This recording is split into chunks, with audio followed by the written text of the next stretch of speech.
वाहिगुरु जी का खालसा वाहिगुरु जी की फतेह। Punjabi audio book YouTube channel सुन रहे सारे ਸਰੋਤਿਆਂ ਨੂੰ ਮੇਰੇ ਸੁਤੰਤਰ ਕੌਰ ਵੱਲੋਂ ਪਿਆਰ ਭਰੀ ਸਤਿ ਸ਼੍ਰੀ ਅਕਾਲ। ਅੱਜ ਅਸੀਂ ਤੂਫਾਨਾਂ ਦਾ ਸ਼ਾਹ ਸਵਾਰ ਸ਼ਹੀਦ ਕਰਤਾਰ ਸਿੰਘ ਸਰਾਭਾ ਕਿਤਾਬ ਦਾ ਅਗਲਾ ਭਾਗ ਪੜ੍ਹਨ ਜਾ ਰਹੇ ਹਾਂ। ਪੰਨਾ ਨੰਬਰ 171। ਸੰਸਾਰ ਜੰਗ ਛਿੜ ਪਈ। ਬਾਬਾ ਭਕਨਾ 21 ਜੁਲਾਈ ਨੂੰ ਅਮਰੀਕਾ ਤੋਂ ਚੱਲੇ ਸਨ।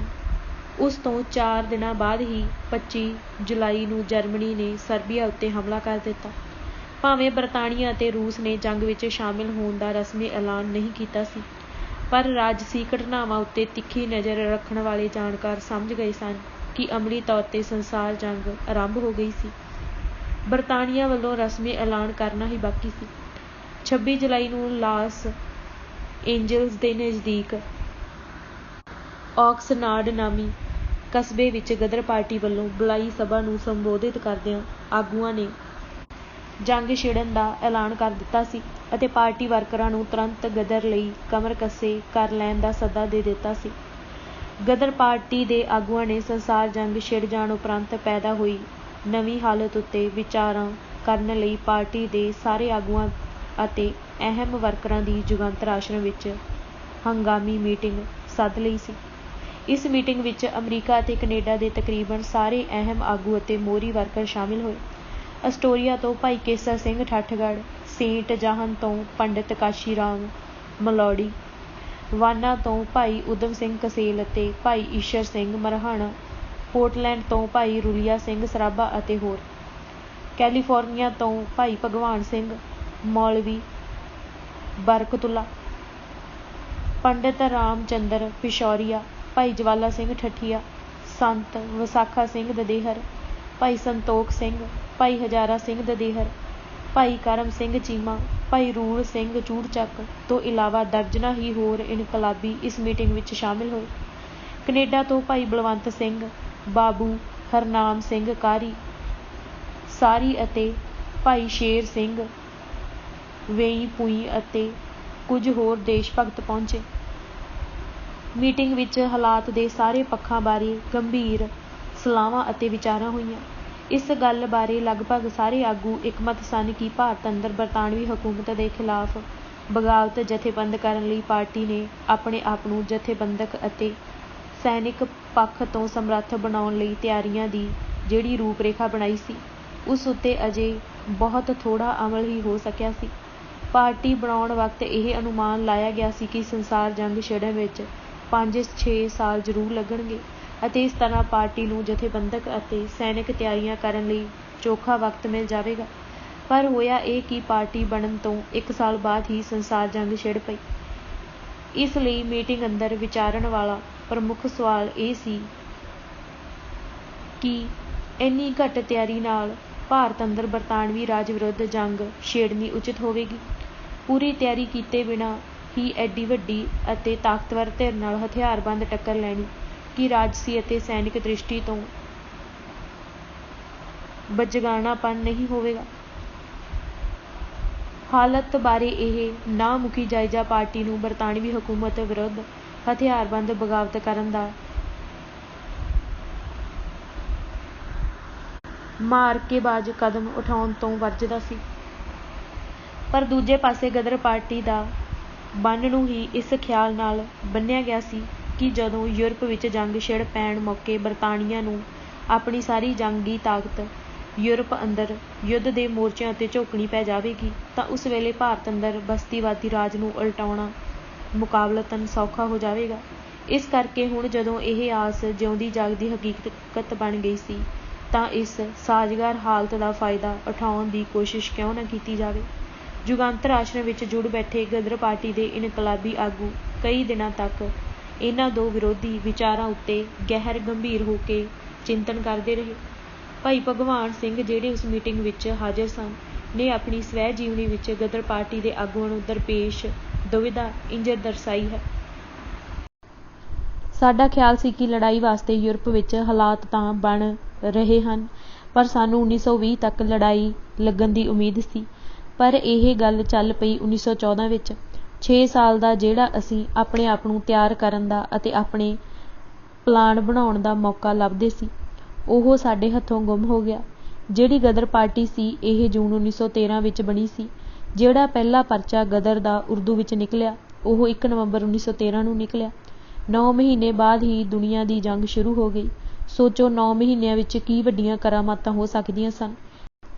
ਕਿਵੇਂ ਲੋਕਾਂ ਨੂੰ ਜੋਸ਼ ਦਿੱਤਾ ਜਾ ਸਕਦਾ ਸੀ, ਕਿਸ ਤਰ੍ਹਾਂ ਇਹਨਾਂ ਨੂੰ ਭਰਤੀ ਕੀਤਾ ਜਾ ਸਕਦਾ ਸੀ, ਕਿਸ ਤਰ੍ਹਾਂ ਇਹਨਾਂ ਦੇ ਕੰਮ ਛੁਡਾ ਕੇ ਮੁਲਕ ਦੀ ਆਜ਼ਾਦੀ ਲਈ ਲੜਨ ਮਰਨ ਵਾਸਤੇ ਭੇਜਿਆ ਜਾ ਸਕਦਾ ਸੀ। ਤੁਸੀਂ ਆਪ ਹੀ ਅੰਦਾਜ਼ਾ ਲਾ ਲਓ। ਸਵਾਲ ਸਾਡੇ ਸਾਹਮਣੇ ਇਹ ਸੀ ਕਿ ਅਸੀਂ ਅਜੇ ਤਿਆਰ ਨਹੀਂ ਸਾਂ। ਸਾਡੇ ਕੋਲ ਕੋਈ ਹਥਿਆਰ ਨਹੀਂ, ਕੋਈ ਤਾਕਤ ਨਹੀਂ, ਕੋਈ ਪੈਸਾ ਨਹੀਂ, ਸੈਨਿਕ ਵਿੱਦਿਆ ਨਹੀਂ। ਕੁਝ ਕਰੀਏ ਜਾਂ ਨਾ ਕਰੀਏ, ਮੁਲਕ ਵਿੱਚ ਕੁਝ ਨਹੀਂ ਹੋਣਾ। ਬੜੇ ਭਾਰੀ ਧੜੇ ਬਣੇ ਹੋਏ ਹਨ। ਸਵਾਲ ਸਾਹਮਣੇ ਆਇਆ ਕਿ ਜੋਸ਼ ਦੇ ਕੇ ਆਪਣੇ ਆਦਮੀ ਬਾਹਰੋਂ ਮੁਲਕ ਵਿੱਚ ਭੇਜੀਏ। ਇਹ ਫੜੇ ਜਾਣ, ਇਹ ਮਾਰੇ ਜਾਣ, ਜੇਲ੍ਹਾਂ ਹੋਣ, ਫਾਂਸੀਆਂ ਹੋਣ, ਸਭ ਕੁਝ ਹੋਵੇ। ਕੀ ਅਸੀਂ ਇਹ ਰਿਸਕ ਲਈਏ ਜਾਂ ਨਾ ਲਈਏ? ਇਹ ਸਾਡੇ ਸਾਹਮਣੇ ਇੱਕ ਅਹਿਮ ਸਵਾਲ ਸੀ।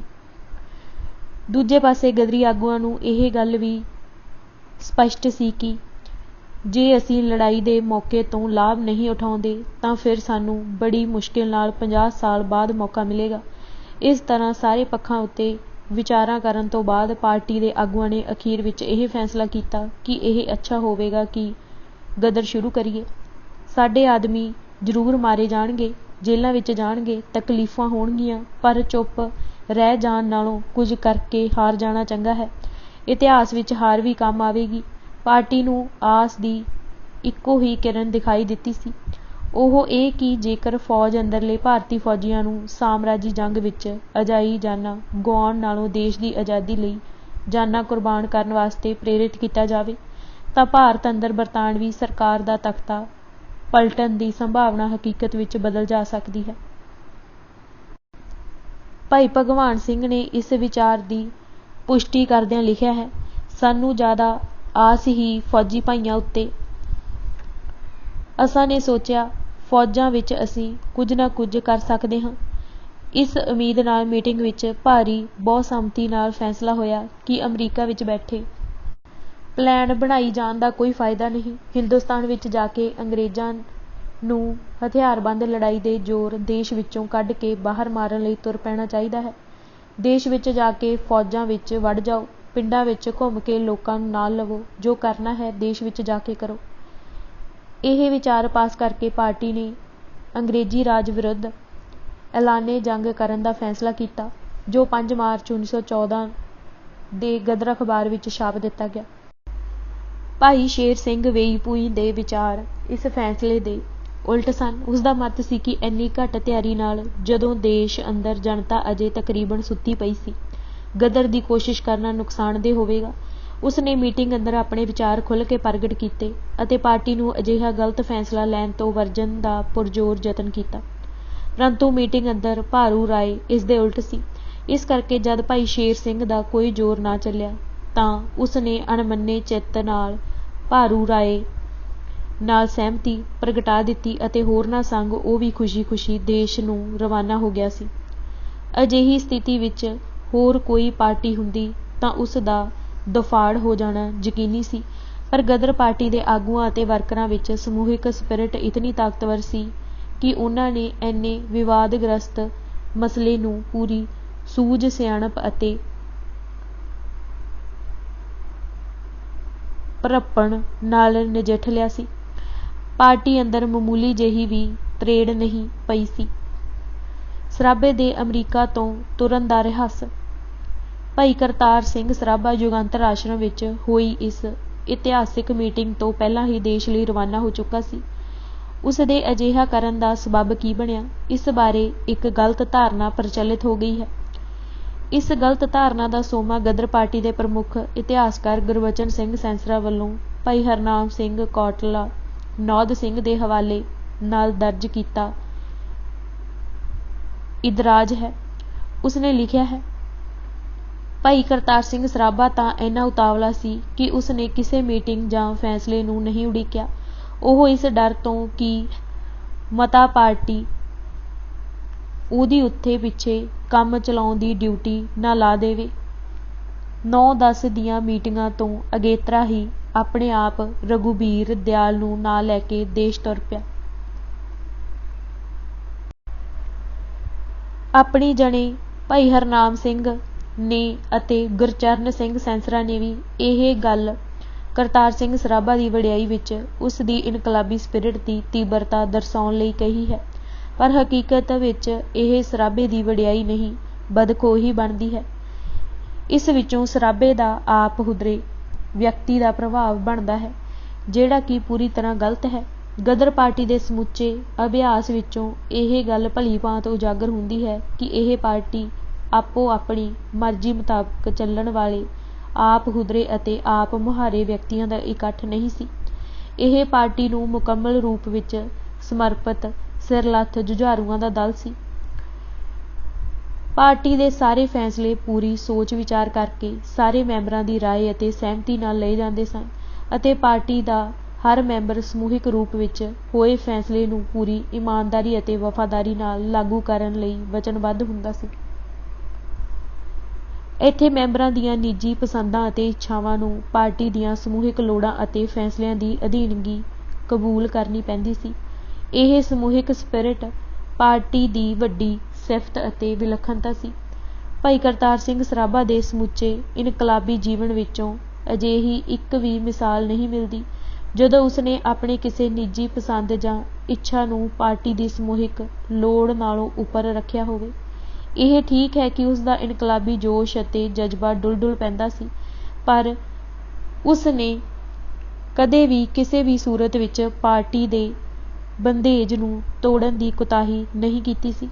ਬਹਾਦਰ ਅਤੇ ਸਿਰਲੱਥ ਹੋਣ ਦੇ ਨਾਲੋਂ ਨਾਲ ਪਾਰਟੀ ਦਾ ਜ਼ਬਤਬੱਧ ਸਿਪਾਹੀ ਹੋਣਾ ਉਸਦੀ ਖਾਸ ਗੁਣ ਵਿਸ਼ੇਸ਼ਤਾ ਸੀ।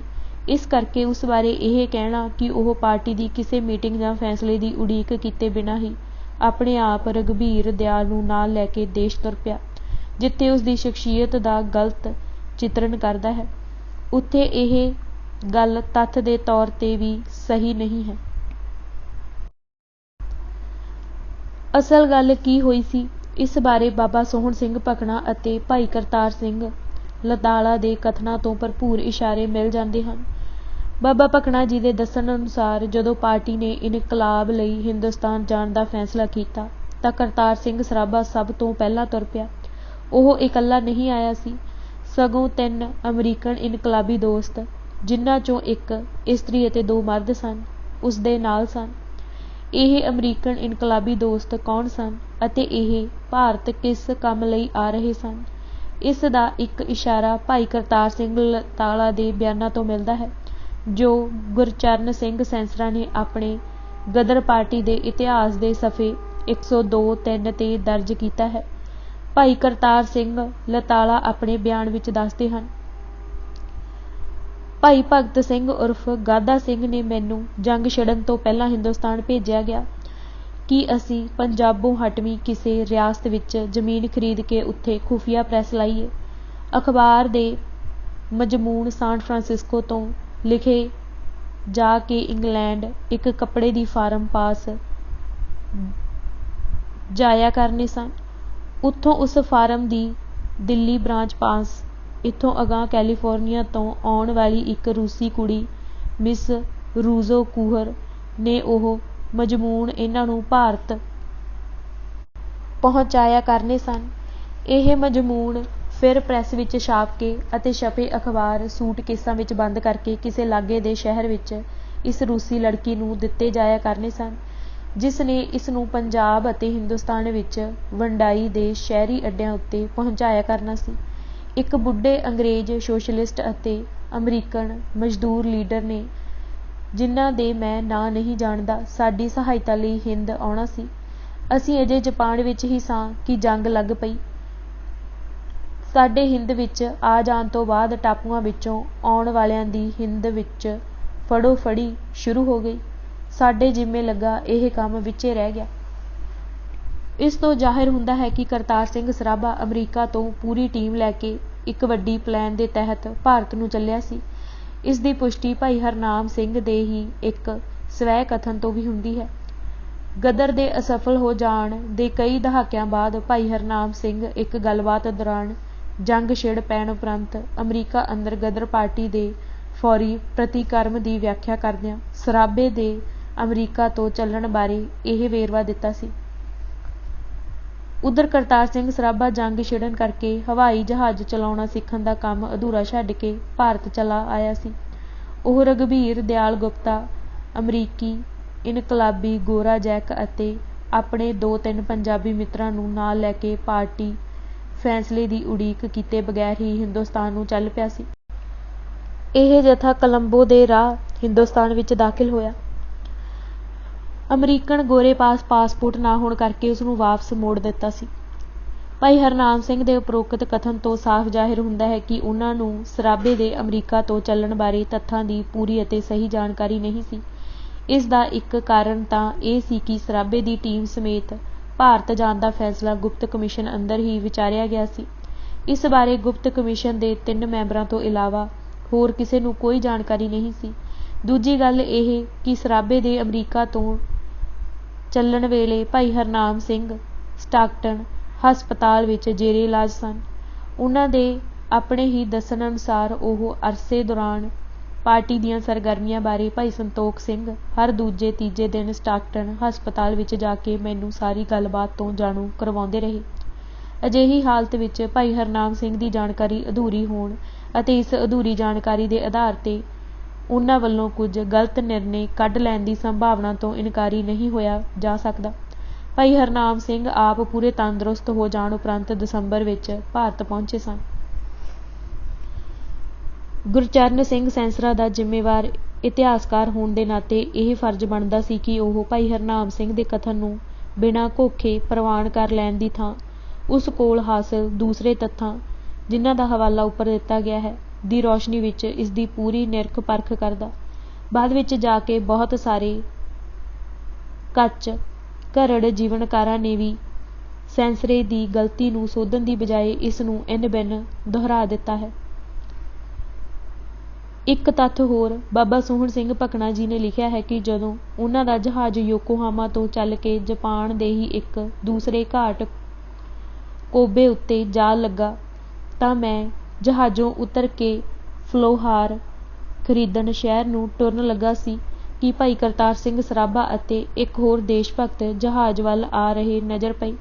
ਭਾਈ ਕਰਤਾਰ ਸਿੰਘ ਨੂੰ ਮਿਲਣ ਪਰ ਮਾਲੂਮ ਹੋਇਆ ਕਿ ਸਾਰੇ ਦੇਸ਼ ਭਗਤ ਅਮਰੀਕਾ ਤੋਂ ਹਿੰਦੁਸਤਾਨ ਨੂੰ ਤੁਰਨ ਵਾਲੇ ਸਨ। ਆਸ ਹੈ ਸਾਰੇ ਛੇਤੀ ਹੀ ਆ ਜਾਣਗੇ। ਭਾਈ ਕਰਤਾਰ ਸਿੰਘ ਨੂੰ ਮੈਂ ਸਮਝਾਇਆ ਕਿ ਆਪ ਦੋਵੇਂ ਸਿੱਧੇ ਹਿੰਦੁਸਤਾਨ ਨੂੰ ਚਲੇ ਜਾਓ। ਮੈਂ ਚੀਨ ਅਤੇ ਮਲਾਇਆ ਵਿੱਚ ਹੁੰਦਾ ਹੋਇਆ ਅਤੇ ਉੱਥੋਂ ਦੀਆਂ ਗਦਰ ਪਾਰਟੀਆਂ ਨੂੰ ਮਿਲ ਮਿਲਾ ਕੇ ਹਿੰਦੁਸਤਾਨ ਆਵਾਂਗਾ। ਆਪ ਨੇ ਮੇਰੇ ਆਉਣ ਤੱਕ ਦੇਸ਼ ਦੀ ਹਾਲਤ ਦਾ ਅਨੁਮਾਨ ਕਰਦੇ ਰਹਿਣਾ। ਭਈ ਕਿੱਥੋਂ ਕੁ ਤੱਕ ਲੋਕੀ ਕੰਮ ਕਰ ਸਕਦੇ ਹਨ। ਬਾਬਾ ਜੀ ਥੋੜ੍ਹੇ ਦਿਨ ਪਹਿਲਾਂ ਹੀ ਕਰਤਾਰ ਸਿੰਘ ਸਰਾਭਾ ਨੂੰ ਅਮਰੀਕਾ ਛੱਡ ਕੇ ਆਏ ਸਨ। ਆਮ ਹਾਲਤ ਵਿੱਚ ਸਰਾਭਾ ਨੂੰ ਕੋਬੇ ਵਿੱਚ ਦੇਖ ਕੇ ਉਹਨਾਂ ਨੂੰ ਜ਼ਰੂਰ ਹੈਰਾਨੀ ਹੋਣੀ ਚਾਹੀਦੀ ਸੀ, ਪਰ ਬਾਬਾ ਜੀ ਦੀ ਉਪਰੋਕਤ ਗੱਲਬਾਤ 'ਚੋਂ ਅਜਿਹਾ ਕੋਈ ਪ੍ਰਭਾਵ ਨਹੀਂ ਮਿਲਦਾ, ਜਿਸ ਤੋਂ ਇਹ ਗੱਲ ਸਾਬਿਤ ਹੁੰਦੀ ਹੈ ਕਿ ਉਹਨਾਂ ਨੂੰ ਕਰਤਾਰ ਸਿੰਘ ਸਰਾਭਾ ਦੇ ਟੀਮ ਸਮੇਤ ਅਮਰੀਕਾ ਤੋਂ ਤੁਰਨ ਦੀ ਵਿਉਂਤ ਅਤੇ ਇਸ ਦੇ ਮਕਸਦ ਬਾਰੇ ਪਹਿਲਾਂ ਹੀ ਜਾਣਕਾਰੀ ਸੀ।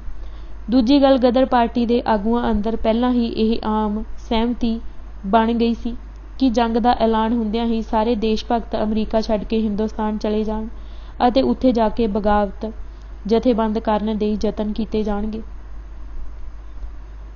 26 ਜੁਲਾਈ ਨੂੰ ਆਕਸਨਾਰਡ ਵਿਖੇ ਹੋਏ ਜਲਸੇ ਵਿੱਚ ਪਾਰਟੀ ਦੇ ਆਗੂਆਂ ਨੇ ਅਮਲੀ ਰੂਪ ਵਿੱਚ ਸਾਰੇ ਦੇਸ਼ ਭਗਤਾਂ ਨੂੰ ਫੌਰੀ ਭਾਰਤ ਲਈ ਰਵਾਨਾ ਹੋ ਜਾਣ ਦਾ ਸੱਦਾ ਦੇ ਦਿੱਤਾ ਸੀ। ਇਸ ਕਰਕੇ ਜੁਗੰਤਰ ਆਸ਼ਰਮ ਵਿੱਚ ਸੱਦੀ ਗਈ ਮੀਟਿੰਗ ਮਹਿਜ ਇੱਕ ਰਸਮੀ ਕਾਰਵਾਈ ਹੀ ਸੀ। ਅਮਲੀ ਰੂਪ ਵਿੱਚ ਫੈਸਲਾ ਪਹਿਲਾਂ ਹੀ ਹੋ ਚੁੱਕਾ ਸੀ। ਇਸ ਦੀ ਪੁਸ਼ਟੀ ਕਰਤਾਰ ਸਿੰਘ ਸਰਾਭਾ ਵੱਲੋਂ ਕੋਬੇ ਵਿਖੇ ਬਾਬਾ ਸੋਹਣ ਸਿੰਘ ਭਕਨਾ ਨੂੰ ਮਿਲਣ ਉਪਰੰਤ ਕਹੇ ਇਹਨਾਂ ਸ਼ਬਦਾਂ ਤੋਂ ਵੀ ਹੁੰਦੀ ਹੈ ਕਿ ਸਾਰੇ ਦੇਸ਼ ਭਗਤ ਅਮਰੀਕਾ ਤੋਂ ਹਿੰਦੁਸਤਾਨ ਨੂੰ ਤੁਰਨ ਵਾਲੇ ਸਨ। ਆਸ ਹੈ ਛੇਤੀ ਹੀ ਆ ਜਾਣਗੇ। ਇਸ ਤੋਂ ਸਾਫ਼ ਪਤਾ ਚੱਲਦਾ ਹੈ ਕਿ ਸਰਾਭੇ ਦੇ ਅਮਰੀਕਾ ਤੋਂ ਚੱਲਣ ਤੋਂ ਪਹਿਲਾਂ ਉਸਨੇ ਪਾਰਟੀ ਦੇ ਦੂਸਰੇ ਪ੍ਰਮੁੱਖ ਆਗੂਆਂ ਨਾਲ ਇਸ ਮਸਲੇ ਬਾਰੇ ਗੈਰ ਰਸਮੀ ਰੂਪ ਵਿੱਚ ਸਲਾਹ ਮਸ਼ਵਰਾ ਕਰ ਲਿਆ ਸੀ। ਉਪਰੋਕਤ ਤੱਥਾਂ ਤੋਂ ਇਹ ਗੱਲ ਪੂਰਨ ਰੂਪ ਵਿੱਚ ਸਪਸ਼ਟ ਹੋ ਜਾਂਦੀ ਹੈ ਕਿ ਭਾਈ ਕਰਤਾਰ ਸਿੰਘ ਸਰਾਭਾ ਅਮਰੀਕਾ ਤੋਂ ਉਤਾਵਲੇਪਣ ਵਿੱਚੋਂ ਪਾਰਟੀ ਦੇ ਫੈਸਲੇ ਦੀ ਉਡੀਕ ਕੀਤੇ ਬਿਨਾਂ ਹੀ ਆਪ ਹੁਦਰੇ ਢੰਗ ਨਾਲ ਨਹੀਂ ਚੱਲਿਆ ਸੀ। ਬਲਕਿ ਪਾਰਟੀ ਅੰਦਰ ਉਚੇਚੇ ਪੱਧਰ ਤੇ ਹੋਏ ਫੈਸਲੇ ਅਨੁਸਾਰ ਸਾਨ ਫਰਾਂਸਿਸਕੋ ਤੋਂ ਅਤੀ ਖੁਫੀਆ ਤਰੀਕੇ ਨਾਲ ਨਿਪਣ ਮਾਰੂ ਜਹਾਜ਼ ਰਾਹੀਂ ਹਾਂਗਕਾਂਗ ਪਹੁੰਚਿਆ ਸੀ। ਉਸ ਦੇ ਤੁਰਨ ਦੀ ਬਰਤਾਨੀਆ ਜਾਂ ਅਮਰੀਕਾ ਦੀਆਂ ਸੂਈਆ ਏਜੰਸੀਆਂ ਨੂੰ ਭਿਣਕ ਤੱਕ ਨਹੀਂ ਪਈ ਸੀ। ਕੋਬੇ ਵਿੱਚ ਭਾਈ ਕਰਤਾਰ ਸਿੰਘ ਸਰਾਭਾ ਦਾ ਮੇਲ ਕਾਮਾਗਾਟਾ ਮਾਰੂ ਜਹਾਜ਼ ਦੀ ਮੁਹਿੰਮ ਦੇ ਆਗੂਆਂ ਅਤੇ ਮੁਸਾਫਿਰਾਂ ਨਾਲ ਵੀ ਹੋਇਆ ਸੀ। ਦੋ ਮੁਸਾਫਿਰ ਭਾਈ ਗੁਰਮੁਖ ਸਿੰਘ ਲਲਤੋਂ ਅਤੇ ਭਾਈ ਹਰਨਾਮ ਸਿੰਘ ਗੁਜਰਾਂਵਾਲੇ ਸਰਾਭੇ ਦੇ ਪਹਿਲਾਂ ਤੋਂ ਜਾਣੂ ਸਨ। ਉਹਨਾਂ ਦੇ ਪਿੰਡ ਨੇੜੇ ਨੇੜੇ ਹੀ ਸਨ। ਜਦੋਂ ਸਰਾਭਾ ਮਾਲਵਾ ਖਾਲਸਾ ਹਾਈ ਸਕੂਲ ਵਿੱਚ ਪੜ੍ਹਦਾ ਸੀ, ਉਸੇ ਵੇਲੇ ਭਾਈ ਗੁਰਮੁਖ ਸਿੰਘ ਲਲਤੋਂ ਮਿਸ਼ਨ ਸਕੂਲ ਵਿੱਚ ਪੜ੍ਹਦਾ ਸੀ। ਸਰਾਭੇ ਨੇ ਮੁਕੱਦਮੇ ਦੀ ਸੁਣਵਾਈ ਦੌਰਾਨ ਗੁਰਮੁਖ ਸਿੰਘ ਲਲਤੋਂ ਨਾਲ ਆਪਣੀ ਉਸ ਵੇਲੇ ਦੀ ਜਾਣ ਪਛਾਣ ਹੋਣ ਦੀ ਪੁਸ਼ਟੀ ਕੀਤੀ ਸੀ। ਸਰਾਭੇ ਨੇ ਕਸ਼ਟਾਂ ਵਿੱਚੋਂ ਲੰਘ ਰਹੇ ਮੁਸਾਫਿਰਾਂ ਨੂੰ ਦੇਸ਼ ਜਾ ਕੇ ਗੋਰੇ ਹਾਕਮਾਂ ਦੀ ਗੁਲਾਮੀ ਵਿਰੁੱਧ ਜੰਗ ਵਿੱਚ ਸ਼ਾਮਿਲ ਹੋਣ ਲਈ ਪ੍ਰੇਰਿਆ ਸੀ। ਬਾਅਦ ਵਿੱਚ ਜਾ ਕੇ ਭਾਈ ਗੁਰਮੁਖ ਸਿੰਘ ਲਲਤੋਂ ਨੇ ਬਾਬਾ ਭਗਤ ਸਿੰਘ ਬਿਲਗਾ ਨੂੰ ਦੱਸਿਆ ਸੀ ਕਿ ਉਸ ਨੇ ਸਰਾਭੇ ਨੂੰ ਇੱਕ ਪਾਸੇ ਲਿਜਾ ਕੇ ਕਿਹਾ ਸੀ, ਮੈਂ ਛੇਤੀ ਹੀ ਇੰਡੀਆ ਪੁੱਜ ਰਿਹਾ ਹਾਂ, ਮੇਰੀ ਉਡੀਕ ਕਰੀ, ਫਿਰ ਆਪਾਂ ਮਿਲ ਕੇ ਆਜ਼ਾਦੀ ਦੀ ਲੜਾਈ ਵਿੱਚ ਜੁਟਾਂਗੇ। ਕੋਬੇ ਵਿੱਚ ਭਾਈ ਕਰਤਾਰ ਸਿੰਘ ਸਰਾਭਾ ਦੀ ਗੁਰੂ ਨਾਨਕ ਜਹਾਜ਼ ਦੇ ਮੁਸਾਫਿਰਾਂ ਨਾਲ ਹੋਈ ਮੁਲਾਕਾਤ ਦਾ ਜ਼ਿਕਰ ਭਾਈ ਹਰਨਾਮ ਸਿੰਘ ਕਹੂਟਾ, ਜਿਹੜੇ ਹਾਂਗਕਾਂਗ ਦੇ ਗੁਰਦੁਆਰੇ ਦੇ ਗ੍ਰੰਥੀ ਰਹਿ ਚੁੱਕੇ ਸਨ, ਨੇ ਵੀ ਕੀਤਾ ਹੈ। ਉਸ ਨੇ ਦੱਸਿਆ ਸੀ ਕਿ ਕਰਤਾਰ ਸਿੰਘ ਸਰਾਭਾ ਸਾਨੂੰ ਕੋਬੇ ਆ ਕੇ ਮਿਲਿਆ, ਤਸੱਲੀ ਹੋਈ। ਪ੍ਰਚਾਰ ਦੀ ਹਨੇਰੀ। ਗਦਰ ਦੇ 5 ਅਗਸਤ ਦੇ ਅੰਕ ਵਿੱਚ ਪਾਰਟੀ ਦਾ ਫੈਸਲਾ ਨਸ਼ਰ ਕਰ ਦਿੱਤਾ ਗਿਆ ਸੀ, ਜਿਸ ਅਨੁਸਾਰ ਅਮਰੀਕਾ, ਕੈਨੇਡਾ ਅਤੇ ਟਾਪੂਆਂ ਉੱਤੇ ਵਸਦੇ ਭਾਰਤੀਆਂ ਨੂੰ ਸਾਰੇ ਕੰਮਕਾਰ ਛੱਡ ਕੇ ਫੌਰੀ ਦੇਸ਼ ਨੂੰ ਚਾਲੇ ਪਾ ਦੇਣ ਦਾ ਹੋਕਾ ਦਿੱਤਾ ਗਿਆ। ਭਾਈ ਭਗਵਾਨ ਸਿੰਘ ਅਨੁਸਾਰ, ਹੁਣ ਅਸੀਂ ਖੁੱਲ੍ਹੇ ਤੌਰ ਤੇ ਆਰਟੀਕਲ ਲਿਖਣੇ ਸ਼ੁਰੂ ਕਰ ਦਿੱਤੇ ਕਿ ਜਿੱਥੇ ਜਿੱਥੇ ਵੀ ਹਿੰਦੁਸਤਾਨੀ ਨੇ ਆਪਣੇ ਮੁਲਕ ਨੂੰ ਵਹੀਰਾਂ ਪਾ ਦਿਓ। ਜਿਸ ਤਰੀਕੇ ਨਾਲ ਤੁਸੀਂ ਹਿੰਦੁਸਤਾਨ ਪਹੁੰਚ ਸਕਦੇ ਹੋ ਪਹੁੰਚ ਜਾਓ। ਗੋਆ ਵਿੱਚ ਪਹੁੰਚ ਜਾਓ, ਪਾਂਡੀਚੇਰੀ ਵਿੱਚ ਪਹੁੰਚ ਜਾਓ, ਹਿੰਦੁਸਤਾਨ ਸਿੱਧੇ ਚਲੇ ਜਾਓ। ਜਿੰਨੇ ਵੀ ਹਥਿਆਰ ਲੈ ਕੇ ਜਾ ਸਕੋ ਲੈ ਜਾਓ, ਪਿਸਤੌਲ, ਮਸ਼ੀਨ ਗੰਨਾਂ, ਜਿਹੜੀ ਵੀ ਚੀਜ਼ ਲੈ ਕੇ ਜਾ ਸਕੋ ਲੈ ਜਾਓ। ਸਿੱਖਿਆ ਦਿੱਤੀ ਕਿ ਕਿਸ ਤਰ੍ਹਾਂ ਜਾ ਕੇ ਨੰਬਰਦਾਰਾਂ ਨੂੰ ਸਮਝਾਉਣਾ ਹੈ, ਜੇ ਉਹ ਨਹੀਂ ਸਮਝਦੇ ਤਾਂ ਦੂਸਰੇ ਤਰੀਕੇ ਨਾਲ ਸਮਝਾਉਣਾ ਹੈ। ਜੈਲਦਾਰਾਂ ਨੂੰ ਕਿਵੇਂ ਸਮਝਾਉਣਾ ਹੈ, ਜਿਹੜੇ ਮੁਲਕ ਦੇ ਗਦਾਰ ਹਨ ਉਹਨਾਂ ਨਾਲ ਕੀ ਵਰਤਾਓ ਕਰਨਾ ਹੈ। ਸਾਡੀ ਅਪੀਲ ਉੱਤੇ ਸਾਰੇ ਅਮਰੀਕਾ ਵਿੱਚੋਂ, ਕੈਨੇਡਾ ਵਿੱਚੋਂ, ਬ੍ਰਾਜ਼ੀਲ, ਪਨਾਮਾ, ਮੈਕਸੀਕੋ, ਫਿਲਪੀਨ, ਚੀਨ, ਜਾਪਾਨ, ਜਿੱਥੇ ਜਿੱਥੇ ਵੀ ਆਪਣੇ ਹਿੰਦੁਸਤਾਨੀ ਸਨ, ਉਹਨਾਂ ਵਿੱਚੋਂ ਕੋਈ 10,000 ਤੋਂ ਉੱਪਰ ਆਦਮੀ ਹਿੰਦੁਸਤਾਨ ਪਰਤੇ। ਭਾਈ ਭਗਵਾਨ ਸਿੰਘ ਦੇ ਹੇਠ ਲਿਖੇ ਕਥਨਾਂ ਤੋਂ ਪਤਾ ਚੱਲਦਾ ਹੈ ਕਿ ਗਦਰੀ ਆਗੂਆਂ ਨੇ ਜੰਗ ਛਿੜਨ ਨਾਲ ਪੈਦਾ ਹੋਏ ਇਤਿਹਾਸਿਕ ਮੌਕਾ ਮੇਲ ਦੀ ਸਪਿਰਿਟ ਨੂੰ ਕਿੰਨੀ ਸ਼ਿੱਦਤ ਅਤੇ ਸੰਪੂਰਨਤਾ ਨਾਲ ਗ੍ਰਹਿਣ ਕਰ ਲਿਆ ਸੀ ਅਤੇ ਉਹਨਾਂ ਅੰਦਰ ਕਿੰਨੀ ਇਨਕਲਾਬੀ ਊਰਜਾ, ਕਿਰਿਆਸ਼ੀਲਤਾ ਅਤੇ ਜੋਸ਼ ਤੀਬਰਤਾ ਪੈਦਾ ਹੋ ਗਈ ਸੀ। 3-4 ਹਫ਼ਤਿਆਂ ਵਿੱਚ ਹੀ ਤਰਥੱਲੀ ਮੱਚ ਗਈ। ਸਾਲਾਂ ਦਾ ਕੰਮ ਹਫ਼ਤਿਆਂ ਵਿੱਚ ਹੋ ਗਿਆ। ਇਤਨੀ ਅੱਗ ਲੋਕਾਂ ਦੇ ਦਿਲਾਂ ਵਿੱਚ ਲੱਗੀ, ਇਤਨੀ ਜਾਗ੍ਰਿਤੀ ਆਈ, ਇਤਨਾ ਮੁਲਕ ਦੀ ਆਜ਼ਾਦੀ ਨਾਲ ਇਸ਼ਕ ਲੱਗਾ ਕਿ ਕੈਨੇਡਾ ਵਿੱਚ, ਫਿਲੀਪੀਨ ਵਿੱਚ, ਸੈਂਟਰਲ, ਸਾਊਥ ਅਤੇ ਨਾਰਥ ਅਮਰੀਕਾ ਵਿੱਚ ਜਿੰਨੇ ਆਦਮੀ ਸਨ, ਮੁਲਕ ਨੂੰ ਜਾਣੇ ਸ਼ੁਰੂ ਹੋ ਗਏ। ਇੱਥੋਂ ਤੱਕ ਕਿ ਲੰਡਨ ਵਿੱਚ ਵੀ ਆਪਣੇ ਆਦਮੀ ਸਨ। ਆਇਰਿਸ਼ ਪਾਰਟੀ ਦੇ ਨਾਲ ਹੋ ਕੇ ਅਸੀਂ ਆਪਣੇ ਗਦਰ ਪਾਰਟੀ ਦੇ ਪੇਪਰ ਇੰਗਲੈਂਡ ਵੀ ਭੇਜੇ ਦੇ ਰਹੇ। ਜਹਾਜ਼ਾਂ ਦੇ ਖਲਾਸੀ ਵਾਕਿਫ ਹੋ ਗਏ। ਚੀਨੀ ਦੇਸ਼ ਭਗਤ ਬਾਗੀਆਂ ਨਾਲ, ਤੁਰਕੀ ਦੇ ਬਾਗੀਆਂ ਨਾਲ ਅਤੇ ਹੋਰ ਦੁਨੀਆ ਵਿੱਚ ਜਿੱਥੇ ਜਿੱਥੇ ਵੀ ਗਦਰ ਪਾਰਟੀਆਂ ਸਨ, ਉਹਨਾਂ ਸਾਰਿਆਂ ਨਾਲ ਸਾਡੇ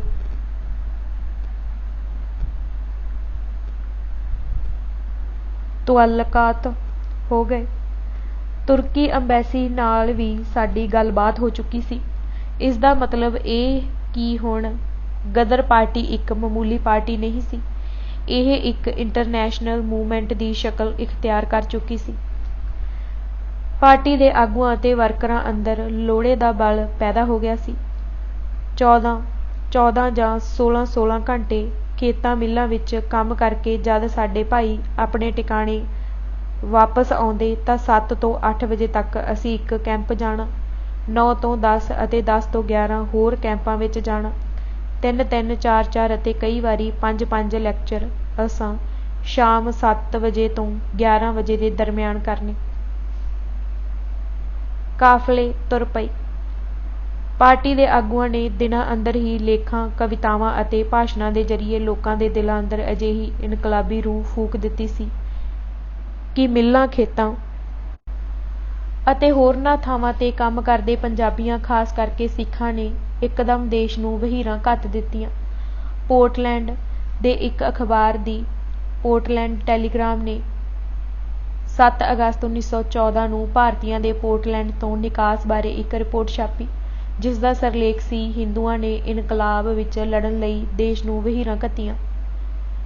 ਅਖਬਾਰ ਨੇ ਲਿਖਿਆ ਕਿ ਦੱਖਣ ਨੂੰ ਜਾਂਦੀ ਹਰ ਰੇਲ ਗੱਡੀ ਅਤੇ ਕਿਸ਼ਤੀ ਵਿੱਚ ਇਸ ਸ਼ਹਿਰ ਦੇ ਹਿੰਦੂ ਵੱਡੀ ਗਿਣਤੀ ਵਿੱਚ ਸਵਾਰ ਹੁੰਦੇ ਹਨ ਅਤੇ ਜੇਕਰ ਇਹ ਨਿਕਾਸੀ ਹੋਰ ਲੰਮਾ ਚਿਰ ਚੱਲਦੀ ਰਹੀ ਤਾਂ ਪੂਰਬੀ ਹਿੰਦੀ ਅਸਟੋਰੀਆ ਨੂੰ ਬਿਲਕੁਲ ਸੁੰਨਾ ਕਰ ਦੇਣਗੇ।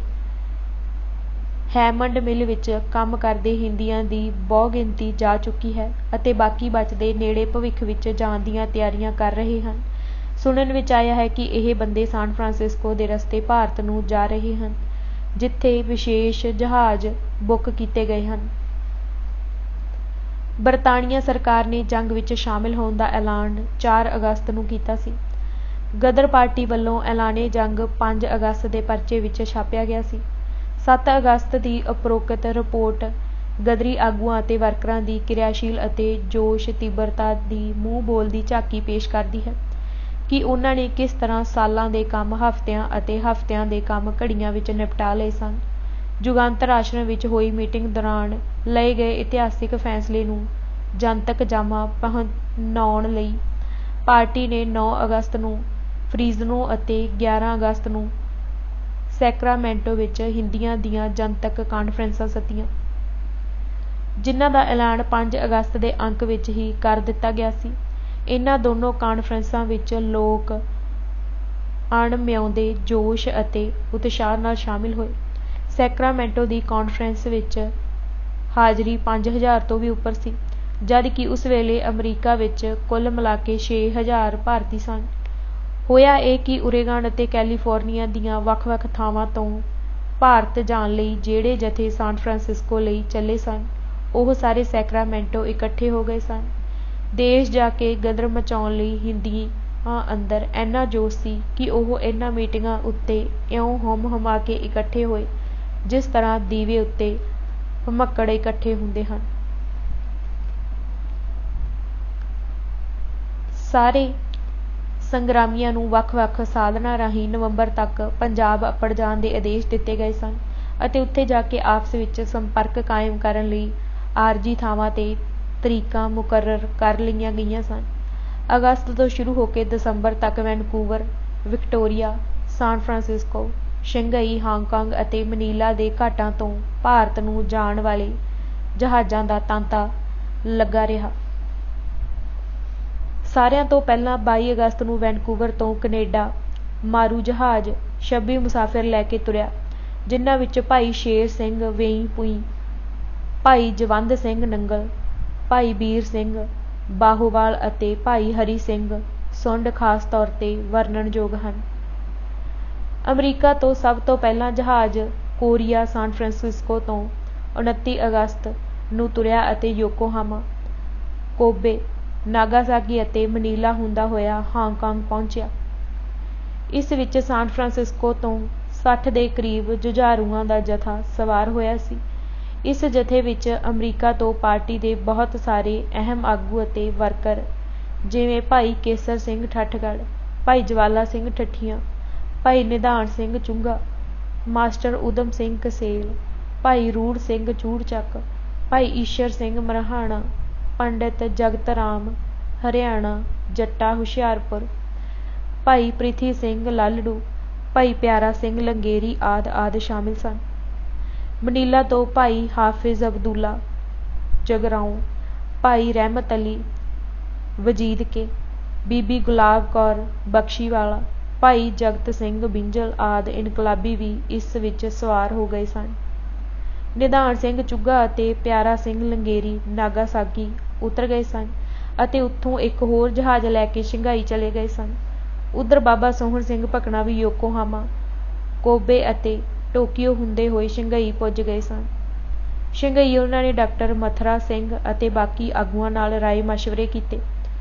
ਉਸ ਵੇਲੇ ਸ਼ੰਘਾਈ ਵਿੱਚ ਕੁੱਲ 1100 ਦੇ ਲਗਭਗ ਭਾਰਤੀ ਕੰਮ ਕਰਦੇ ਸਨ, ਜਿਨ੍ਹਾਂ ਵਿੱਚੋਂ 80% ਤੋਂ ਵਧੇਰੇ 900 ਦੇ ਕਰੀਬ ਸਿੱਖ ਸਨ। 500 ਸਿੱਖ ਸ਼ੰਘਾਈ ਮਿਊਨਿਸਪੈਲਿਟੀ ਦੀ ਪੁਲਿਸ ਦੀ ਨੌਕਰੀ ਕਰਦੇ ਸਨ। ਇਹਨਾਂ ਉੱਤੇ ਗਦਰ ਪਾਰਟੀ ਦੇ ਪ੍ਰਚਾਰ ਦਾ ਇਤਨਾ ਅਸਰ ਹੋਇਆ ਸੀ ਕਿ ਇਹਨਾਂ ਵਿੱਚੋਂ ਤਕਰੀਬਨ 50 ਜਣੇ ਆਪਣੀਆਂ ਨੌਕਰੀਆਂ ਨੂੰ ਲੱਤਾਂ ਮਾਰ ਕੇ ਝਟਪਟ ਦੇਸ਼ ਨੂੰ ਜਾਣ ਲਈ ਤਿਆਰ ਹੋ ਗਏ ਸਨ। ਵਾਧੂ ਗੱਲ ਇਹ ਸੀ ਕਿ ਇਹਨਾਂ ਸਾਰਿਆਂ ਨੇ ਹਥਿਆਰ ਚਲਾਉਣ ਦੀ ਟ੍ਰੇਨਿੰਗ ਲਈ ਹੋਈ ਸੀ, ਜਿਸ ਕਰਕੇ ਇਸ ਜਥੇ ਦੇ ਗਦਰ ਦੀ ਮੁਹਿੰਮ ਵਿੱਚ ਸ਼ਾਮਿਲ ਹੋ ਜਾਣ ਨਾਲ ਪਾਰਟੀ ਦੇ ਆਗੂਆਂ ਦੇ ਹੌਸਲੇ ਹੋਰ ਬੁਲੰਦ ਹੋ ਗਏ ਸਨ। 5 ਸਤੰਬਰ ਨੂੰ ਸਾਨ ਫਰਾਂਸਿਸਕੋ ਤੋਂ ਦੂਸਰਾ ਜਹਾਜ਼, ਜਿਸ ਦਾ ਨਾਂ ਸਾਈਬੇਰੀਆ ਸੀ, ਚੱਲਿਆ ਅਤੇ ਹੋਨੋਲੁਲੂ,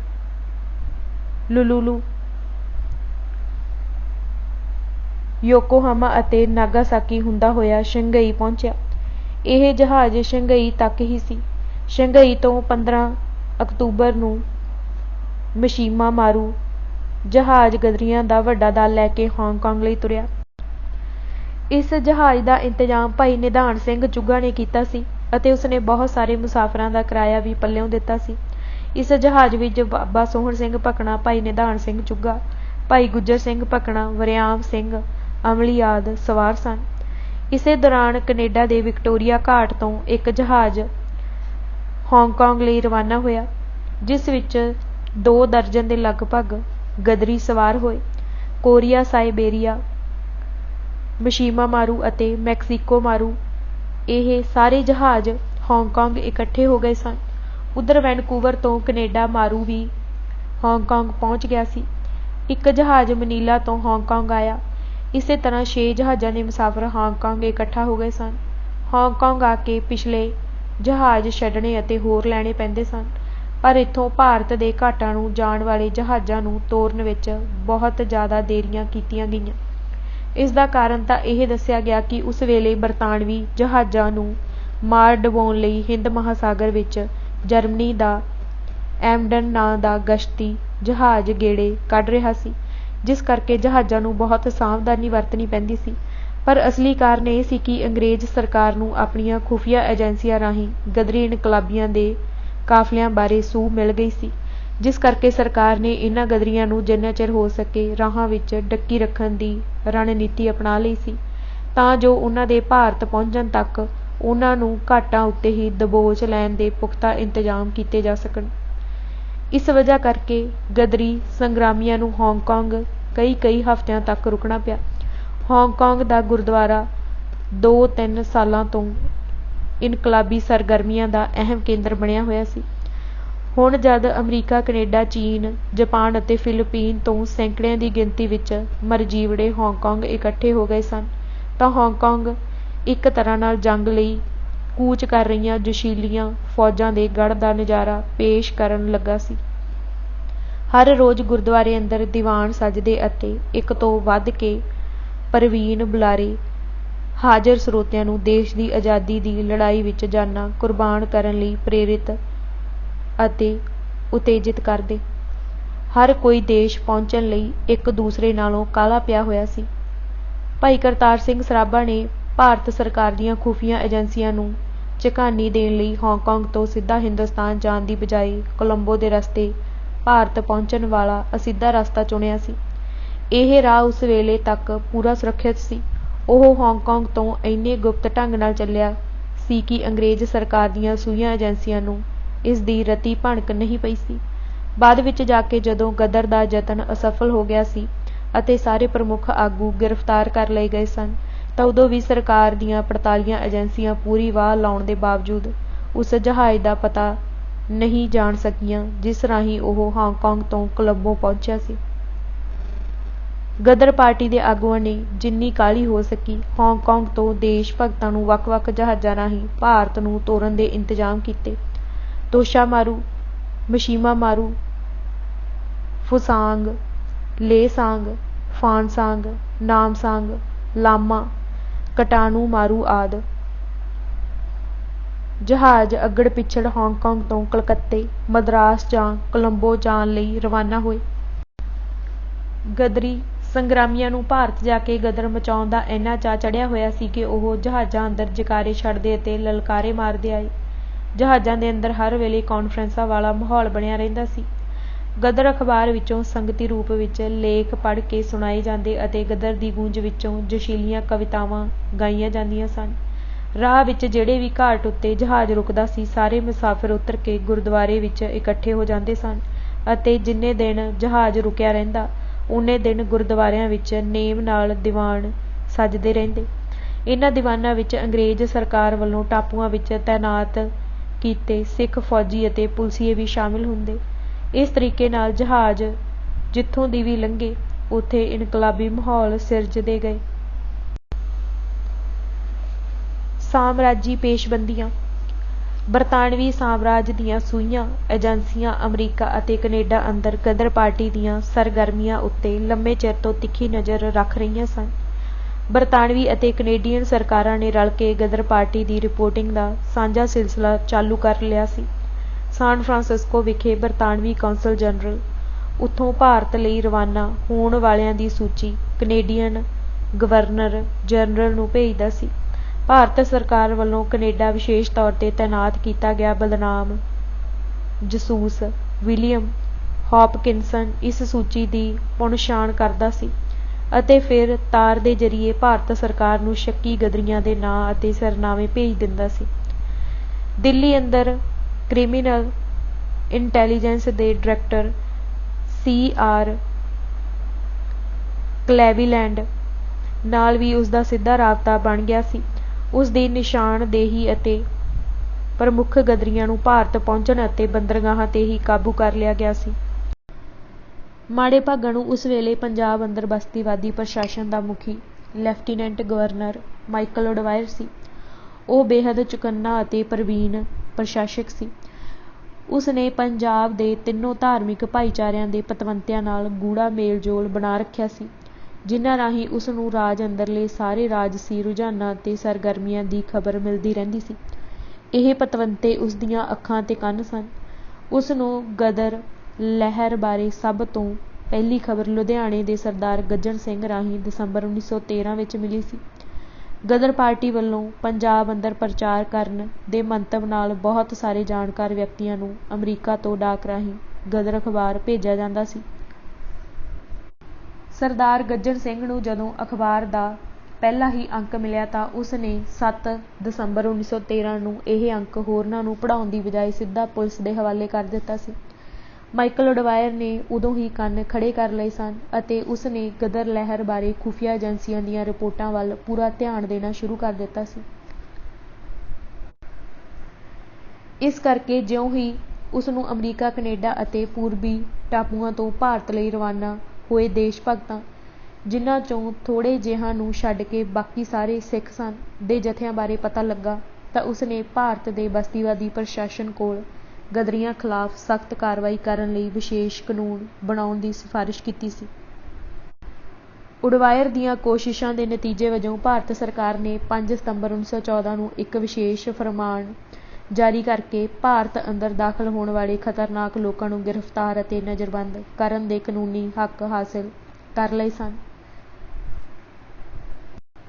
ਇਨ ਗਲੈਂਸ ਇਨਟੂ ਇੰਡੀਆ ਆਰਡੀਨੈਂਸ ਨਾਂ ਦਾ ਇੱਕ ਫਰਮਾਨ ਰਾਹੀਂ ਭਾਰਤ ਸਰਕਾਰ ਸੂਬਾਈ ਸਰਕਾਰਾਂ ਨੂੰ ਇਹ ਅਖਤਿਆਰ ਦੇ ਸਕਦੀ ਸੀ ਕਿ ਉਹ ਸਮੁੰਦਰੀ ਜਾਂ ਜ਼ਮੀਨੀ ਰਸਤੇ ਭਾਰਤ ਵਿੱਚ ਦਾਖਲ ਹੋਣ ਵਾਲੇ ਅਣਚਾਹੇ ਵਿਅਕਤੀਆਂ ਨੂੰ ਪੁੱਛ ਪੜਤਾਲ ਲਈ ਡੱਕ ਸਕਦੀ, ਗ੍ਰਿਫਤਾਰ ਕਰ ਸਕਦੀ, ਬਿਨਾਂ ਮੁਕੱਦਮੇ ਚਲਾਏ ਜੇਲ੍ਹਾਂ ਵਿੱਚ ਨਜ਼ਰਬੰਦ ਕਰ ਸਕਦੀ ਜਾਂ ਪਿੰਡ ਦੀ ਜੂਹ ਅੰਦਰ ਰਹਿਣ ਦਾ ਹੁਕਮ ਚਾੜ ਸਕਦੀ ਸੀ। ਬਾਹਰੋਂ ਸਮੁੰਦਰੀ ਜਹਾਜ਼ਾਂ ਦੇ ਜ਼ਰੀਏ ਭਾਰਤ ਆਉਣ ਵਾਲੇ ਗਦਰੀ, ਕਿਉਂਕਿ ਮੁੱਖ ਤੌਰ 'ਤੇ ਹੀ ਪੰਜਾਬੀ ਸਨ, ਜਿਨ੍ਹਾਂ ਦੇ ਕਲਕੱਤਾ ਥਾਣੀ ਭਾਰਤ ਵਿੱਚ ਦਾਖਲ ਹੋਣ ਦੀ ਵੱਧ ਸੰਭਾਵਨਾ ਸੀ। ਇਸ ਕਰਕੇ ਇਸ ਫਰਮਾਨ ਦੇ ਅਖਤਿਆਰ ਪਹਿਲਾਂ ਬੰਗਾਲ ਅਤੇ ਪੰਜਾਬ ਦੀਆਂ ਸਰਕਾਰਾਂ ਨੂੰ ਦਿੱਤੇ ਗਏ। ਬੰਗਾਲ ਦੀ ਸਰਕਾਰ ਪੰਜਾਬ ਪੁਲਿਸ ਦੀ ਸਹਾਇਤਾ ਨਾਲ ਕਲਕੱਤੇ ਆਏ ਹਿੰਦੀਆਂ ਨੂੰ ਜਹਾਜ਼ ਉੱਤੇ ਹੀ ਘੇਰ ਲੈਂਦੀ, ਹਰ ਮੁਸਾਫਿਰ ਦਾ ਆਉਣ ਅਤੇ ਜਾਣ ਦਾ ਠਿਕਾਣਾ ਪੁੱਛਦੀ, ਸਾਰੇ ਮੁਸਾਫਿਰਾਂ ਦੀ ਤਲਾਸ਼ੀ ਲਈ ਜਾਂਦੀ ਅਤੇ ਪੰਜਾਬ ਪੁਲਿਸ ਨੂੰ ਜਿਹੜੇ ਮੁਸਾਫਿਰ ਬਾਰੇ ਜਰਾ ਜਿੰਨਾ ਵੀ ਸ਼ੱਕ ਹੁੰਦਾ ਉਸ ਨੂੰ ਪੁਲਿਸ ਦੇ ਪਹਿਰੇ ਹੇਠ ਲੁਧਿਆਣੇ ਭੇਜ ਦਿੱਤਾ ਜਾਂਦਾ। ਮੁਸਾਫਰਾਂ ਦੀ ਪੁੱਛਗਿੱਛ ਕਰਨ ਲਈ ਲੁਧਿਆਣੇ ਦੇ ਜੈਲ ਘਰ ਨੂੰ ਅੱਡਾ ਬਣਾਇਆ ਗਿਆ ਸੀ। ਗਦਰੀਆਂ ਦੀ ਪੁੱਛ ਪੜਤਾਲ ਕਰਨ ਦਾ ਕਾਰਜ ਪੰਜਾਬ ਦੀ CID ਦੇ ਆਲਾ ਅੰਗਰੇਜ਼ ਅਫਸਰ ਨੂੰ ਸੌਂਪਿਆ ਗਿਆ ਸੀ, ਜਿਹੜੇ 2 ਦੇਸ਼ ਭਗਤ ਭਾਰਤ ਅੰਦਰ ਪਾਰਟੀ ਦਾ ਕੰਮ ਚਲਾਉਣ ਲਈ ਪਹਿਲਾਂ ਦੇਸ਼ ਭੇਜੇ ਗਏ ਸਨ। ਉਹਨਾਂ ਨੂੰ ਜਦੋਂ ਸਰਕਾਰ ਦੇ ਇਹਨਾਂ ਕਦਮਾਂ ਦੀ ਸੂਹ ਮਿਲ ਗਈ ਤਾਂ ਉਹਨਾਂ ਵਿੱਚੋਂ ਇੱਕ ਭਾਈ ਗਾਧਾ ਸਿੰਘ ਦੇਸ਼ ਨੂੰ ਪਰਤ ਰਹੇ ਗਦਰੀਆਂ ਨੂੰ ਖਬਰਦਾਰ ਕਰਨ ਲਈ ਉਸੇ ਵੇਲੇ ਸ਼ੰਘਾਈ ਚਲਾ ਗਿਆ। ਉਸਨੇ ਸ਼ੰਘਾਈ ਤੋਂ ਭਾਰਤ ਨੂੰ ਚੱਲਣ ਦੀਆਂ ਤਿਆਰੀਆਂ ਕਰ ਰਹੇ ਗਦਰੀਆਂ ਨੂੰ ਸਰਕਾਰ ਦੀਆਂ ਉਪਰੋਕਤ ਸਰਗਰਮੀਆਂ ਬਾਰੇ ਚੁਕੰਨੇ ਕਰ ਦਿੱਤਾ। ਇਹ ਪਤਾ ਚੱਲਣ ਨਾਲ ਭਾਈ ਨਿਧਾਨ ਸਿੰਘ ਚੁੱਗਾ ਨੇ ਸਭ ਘਾਟਾਂ ਉੱਤੇ ਤਾਰਾਂ ਖੜਕਾ ਦਿੱਤੀਆਂ ਕਿ ਹਾਂਗਕਾਂਗ ਤਲਾਸ਼ੀ ਹੋ ਜਾਣੀ ਹੈ ਅਤੇ ਕਲਕੱਤੇ ਸਾਰਿਆਂ ਦੀ ਕਰੜੀ ਪੁੱਛ ਪੜਤਾਲ ਹੋਣੀ ਹੈ। ਇਸ ਤੇ ਸਭ ਗਦਰੀ ਸਾਵਧਾਨ ਹੋ ਗਏ ਤੇ ਹਥਿਆਰ ਪੱਤਾ ਅਤੇ ਹੋਰ ਲੋੜੀਂਦੀਆਂ ਚੀਜ਼ਾਂ ਮਲਾਹਾਂ ਨਾਲ ਰਲ ਕੇ ਲੁਕਾ ਛੁਪਾ ਲਈਆਂ। ਪਤੇ ਸਿਰਨਾਮੇ ਅਤੇ ਗਦਰ ਦੀਆਂ ਗੂੰਜਾਂ ਦੀਆਂ ਕਵਿਤਾਵਾਂ ਜ਼ੁਬਾਨੀ ਯਾਦ ਕਰ ਲਈਆਂ।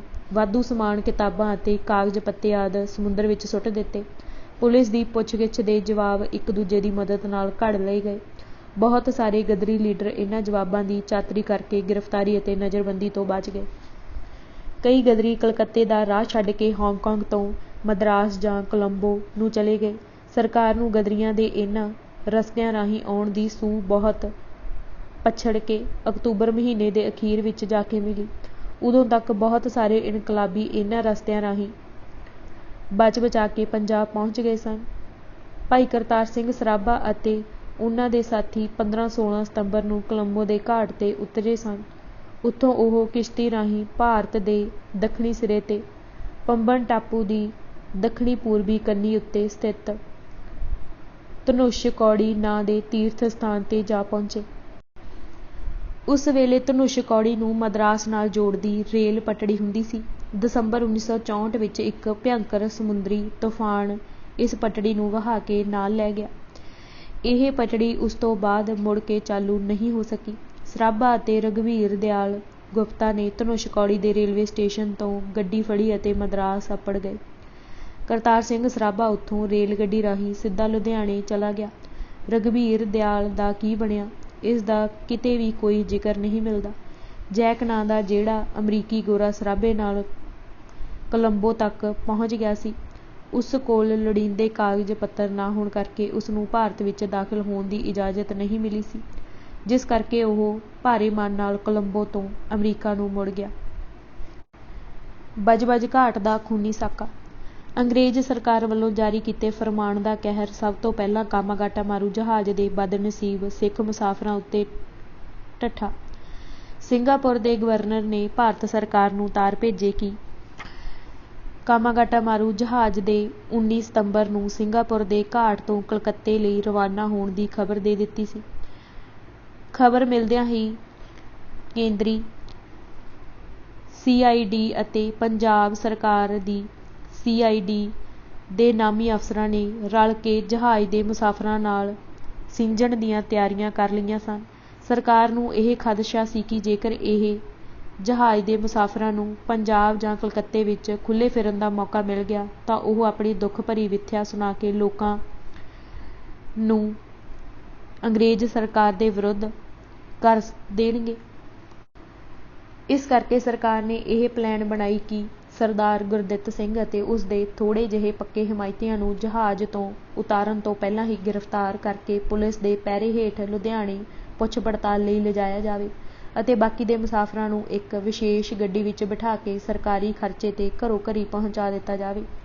ਇਸ ਮੰਤਵ ਲਈ ਜਹਾਜ਼ ਨੂੰ ਘਾਟ ਉੱਤੇ ਲੱਗਣ ਤੋਂ ਪਹਿਲਾਂ ਹੀ ਸਮੁੰਦਰ ਵਿੱਚ 6 ਮੀਲ ਦੂਰ ਹੁੰਗਲੀ ਦਰਿਆ ਦੇ ਮੁਹਾਨ ਤੇ ਕਾਲਪੀ ਨਾਂ ਦੇ ਸਥਾਨ ਤੇ ਡੱਕ ਲਿਆ ਗਿਆ। 26 ਸਤੰਬਰ ਨੂੰ ਜਹਾਜ਼ ਖੜਾ ਹੁੰਦਿਆਂ ਹੀ ਪੁਲਿਸ ਦਗੜ ਦਗੜ ਕਰਦੀ ਜਹਾਜ਼ ਵਿੱਚ ਚੜ੍ਹ ਗਈ ਅਤੇ ਸਾਰੀਆਂ ਥਾਵਾਂ ਉੱਤੇ ਪਹਿਰੇ ਲਾ ਦਿੱਤੇ ਗਏ। ਅਗਲੀ ਸਵੇਰ ਪੰਜਾਬ ਤੋਂ ਵਿਸ਼ੇਸ਼ ਤੌਰ ਤੇ ਪਹੁੰਚੇ ਪੁਲਿਸ ਅਤੇ CID ਮਹਿਕਮਿਆਂ ਦੇ ਆਲਾ ਅਫਸਰ ਕਿਸ਼ਤੀ ਰਾਹੀਂ ਜਹਾਜ਼ ਵਿੱਚ ਚੜ੍ਹ ਗਏ। 2 ਦਿਨ ਅਤੇ 2 ਰਾਤਾਂ ਜਹਾਜ਼ ਦੀ ਫਰੋਲਾ ਫਰੋਲੀ ਚੱਲਦੀ ਰਹੀ। 29 ਸਤੰਬਰ ਨੂੰ ਜਹਾਜ਼ ਨੂੰ ਉੱਥੋਂ ਤੋਰ ਕੇ ਕਲਕੱਤਾ ਤੋਂ 17 ਮੀਲ ਥੱਲੇ ਬਜਬਜ ਘਾਟ 'ਤੇ ਲਿਜਾਇਆ ਗਿਆ, ਜਿੱਥੇ ਮੁਸਾਫਰਾਂ ਨੂੰ ਪੁਲਿਸ ਦੀ ਨਿਗਰਾਨੀ ਹੇਠ ਪੰਜਾਬ ਲੈ ਕੇ ਜਾਣ ਵਾਸਤੇ ਇੱਕ ਵਿਸ਼ੇਸ਼ ਰੇਲ ਗੱਡੀ ਖੜੀ ਕੀਤੀ ਗਈ। ਜਹਾਜ਼ ਉੱਤੇ ਉਸ ਵੇਲੇ 2 ਬੱਚਿਆਂ ਸਮੇਤ ਕੁੱਲ 321 ਮੁਸਾਫਿਰ ਸਨ। ਮੁਸਾਫਰਾਂ ਨੇ ਰਾਏ ਕਰਕੇ ਇਹ ਫੈਸਲਾ ਕਰ ਲਿਆ ਕਿ ਉਹ ਸਰਕਾਰੀ ਗੱਡੀ ਵਿੱਚ ਨਹੀਂ ਬੈਠਣਗੇ ਅਤੇ ਆਪਣੀ ਆਜ਼ਾਦ ਇੱਛਾ ਮੁਤਾਬਕ ਜਹਾਜ਼ ਤੋਂ ਉਤਰ ਕੇ ਕਲਕੱਤੇ ਦੇ ਗੁਰਦੁਆਰਾ ਸਾਹਿਬ ਜਾਣਗੇ, ਜਿੱਥੋਂ ਅਗਲੀ ਸਵੇਰ ਕਾਰਵਾਈ ਬਾਰੇ ਸੋਚ ਸਮਝ ਕੇ ਫੈਸਲਾ ਕੀਤਾ ਜਾਵੇਗਾ। ਜਹਾਜ਼ ਵਿੱਚ ਸਵਾਰ 17 ਮੁਸਲਮਾਨਾਂ ਨੇ ਮੁਸਲਿਮ ਅਫਸਰਾਂ ਦੇ ਕਹਿਣ 'ਤੇ ਸਰਕਾਰੀ ਰੇਲ ਗੱਡੀਆਂ ਵਿੱਚ ਚੜ੍ਹਨਾ ਮੰਨ ਲਿਆ, ਪਰ ਸਿੱਖ ਮੁਸਾਫਰਾਂ ਨੇ ਸਰਕਾਰੀ ਈਨ ਮੰਨਣ ਤੋਂ ਦ੍ਰਿੜ ਇਨਕਾਰ ਕਰ ਦਿੱਤਾ। ਪੁਲਿਸ ਅਫਸਰਾਂ ਨੇ ਮੁਸਾਫਰਾਂ ਨੂੰ ਜ਼ਬਰਦਸਤੀ ਉਤਾਰਨ ਦਾ ਯਤਨ ਕੀਤਾ। ਇੱਕ ਅਫਸਰ ਪਿਸਤੌਲ ਤਾਣ ਕੇ ਖਲੋ ਗਿਆ। ਪੁਲਿਸ ਦੇ ਸਿਪਾਹੀਆਂ ਨੇ ਬੰਦੂਕਾਂ ਸੂਤ ਲਈਆਂ। ਮੁਸਾਫਰਾਂ ਨੂੰ 15 ਮਿੰਟ ਦੀ ਮੌਲਤ ਦਿੱਤੀ ਗਈ। ਅਖੀਰ ਮੁਸਾਫਰਾਂ ਨੇ ਆਪਣੀ ਸਲਾਹ ਕਰਕੇ ਜਹਾਜ਼ ਤੋਂ ਉਤਰਨਾ ਪ੍ਰਵਾਨ ਕਰ ਲਿਆ। ਉਹਨਾਂ ਦਾ ਪਲਾਨ ਇਹ ਸੀ ਕਿ ਉਹ ਰੇਲ ਗੱਡੀ ਵਿੱਚ ਚੜ੍ਹਨ ਦੀ ਬਜਾਏ ਕਲਕੱਤੇ ਵੱਲ ਚਾਲੇ ਪਾ ਦੇਣਗੇ। ਜਹਾਜ਼ ਉੱਤੋਂ ਫਟਾ ਘਾਟ 'ਤੇ ਲਾ ਦਿੱਤਾ ਗਿਆ ਅਤੇ ਮੁਸਾਫਿਰ ਇੱਕ-ਇੱਕ ਕਰਕੇ ਉਤਰਨ ਲੱਗ ਪਏ। ਕਿਸੇ ਮੁਸਾਫਿਰ ਨੂੰ ਆਪਣਾ ਸਮਾਨ ਨਹੀਂ ਚੁੱਕਣ ਦਿੱਤਾ ਗਿਆ ਅਤੇ ਆਖਿਆ ਗਿਆ ਕਿ ਉਹ ਸਮਾਨ ਆਪੇ ਤੁਹਾਡੇ ਪਾਸ ਆ ਜਾਵੇਗਾ, ਪਰ ਮੁਸਾਫਰਾਂ 'ਚੋਂ ਇੱਕ ਸ਼ਰਧਾਲੂ ਨੇ ਪੂਰੇ ਅਦਬ ਸਤਿਕਾਰ ਨਾਲ ਸ੍ਰੀ ਗੁਰੂ ਗ੍ਰੰਥ ਸਾਹਿਬ ਦੀ ਸਵਾਰੀ ਆਪਣੇ ਸਿਰ 'ਤੇ ਟਿਕਾ ਲਈ ਅਤੇ ਇੱਕ-ਇੱਕ ਕਰਕੇ ਸਾਰੇ ਮੁਸਾਫਿਰ ਹੇਠਾਂ ਉਤਰ ਆਏ। ਲਾਗੇ ਹੀ ਸੱਜੇ ਹੱਥ ਸਾਹਮਣੇ ਬਜਬਜ ਘਾਟ ਦਾ ਰੇਲਵੇ ਸਟੇਸ਼ਨ ਸੀ, ਜਿੱਥੇ ਮੁਸਾਫਰਾਂ ਨੂੰ ਲਿਜਾਣ ਵਾਲੀ ਸਰਕਾਰੀ ਰੇਲ ਗੱਡੀ ਖੜੀ ਕੀਤੀ ਹੋਈ ਸੀ। ਅਫਸਰਾਂ ਨੇ ਮੁਸਾਫਰਾਂ ਨੂੰ ਗੱਡੀ ਚੜ੍ਹਨ ਦਾ ਹੁਕਮ ਦਿੱਤਾ, ਪਰ ਮੁਸਾਫਿਰ ਕਿਸੇ ਵੀ ਕੀਮਤ 'ਤੇ ਗੱਡੀ ਚੜ੍ਹਨਾ ਨਹੀਂ ਚਾਹੁੰਦੇ ਸਨ। ਗੱਡੀ ਪਲੇਟਫਾਰਮ 'ਤੇ ਖੜੀ ਚੀਕਾਂ ਮਾਰ ਰਹੀ ਸੀ। ਮੁਸਾਫਰਾਂ ਦੀ ਪੁਲਿਸ ਅਫਸਰਾਂ ਨਾਲ ਕਾਫੀ ਤੂੰ-ਤੂੰ ਮੈਂ-ਮੈਂ ਹੋਈ।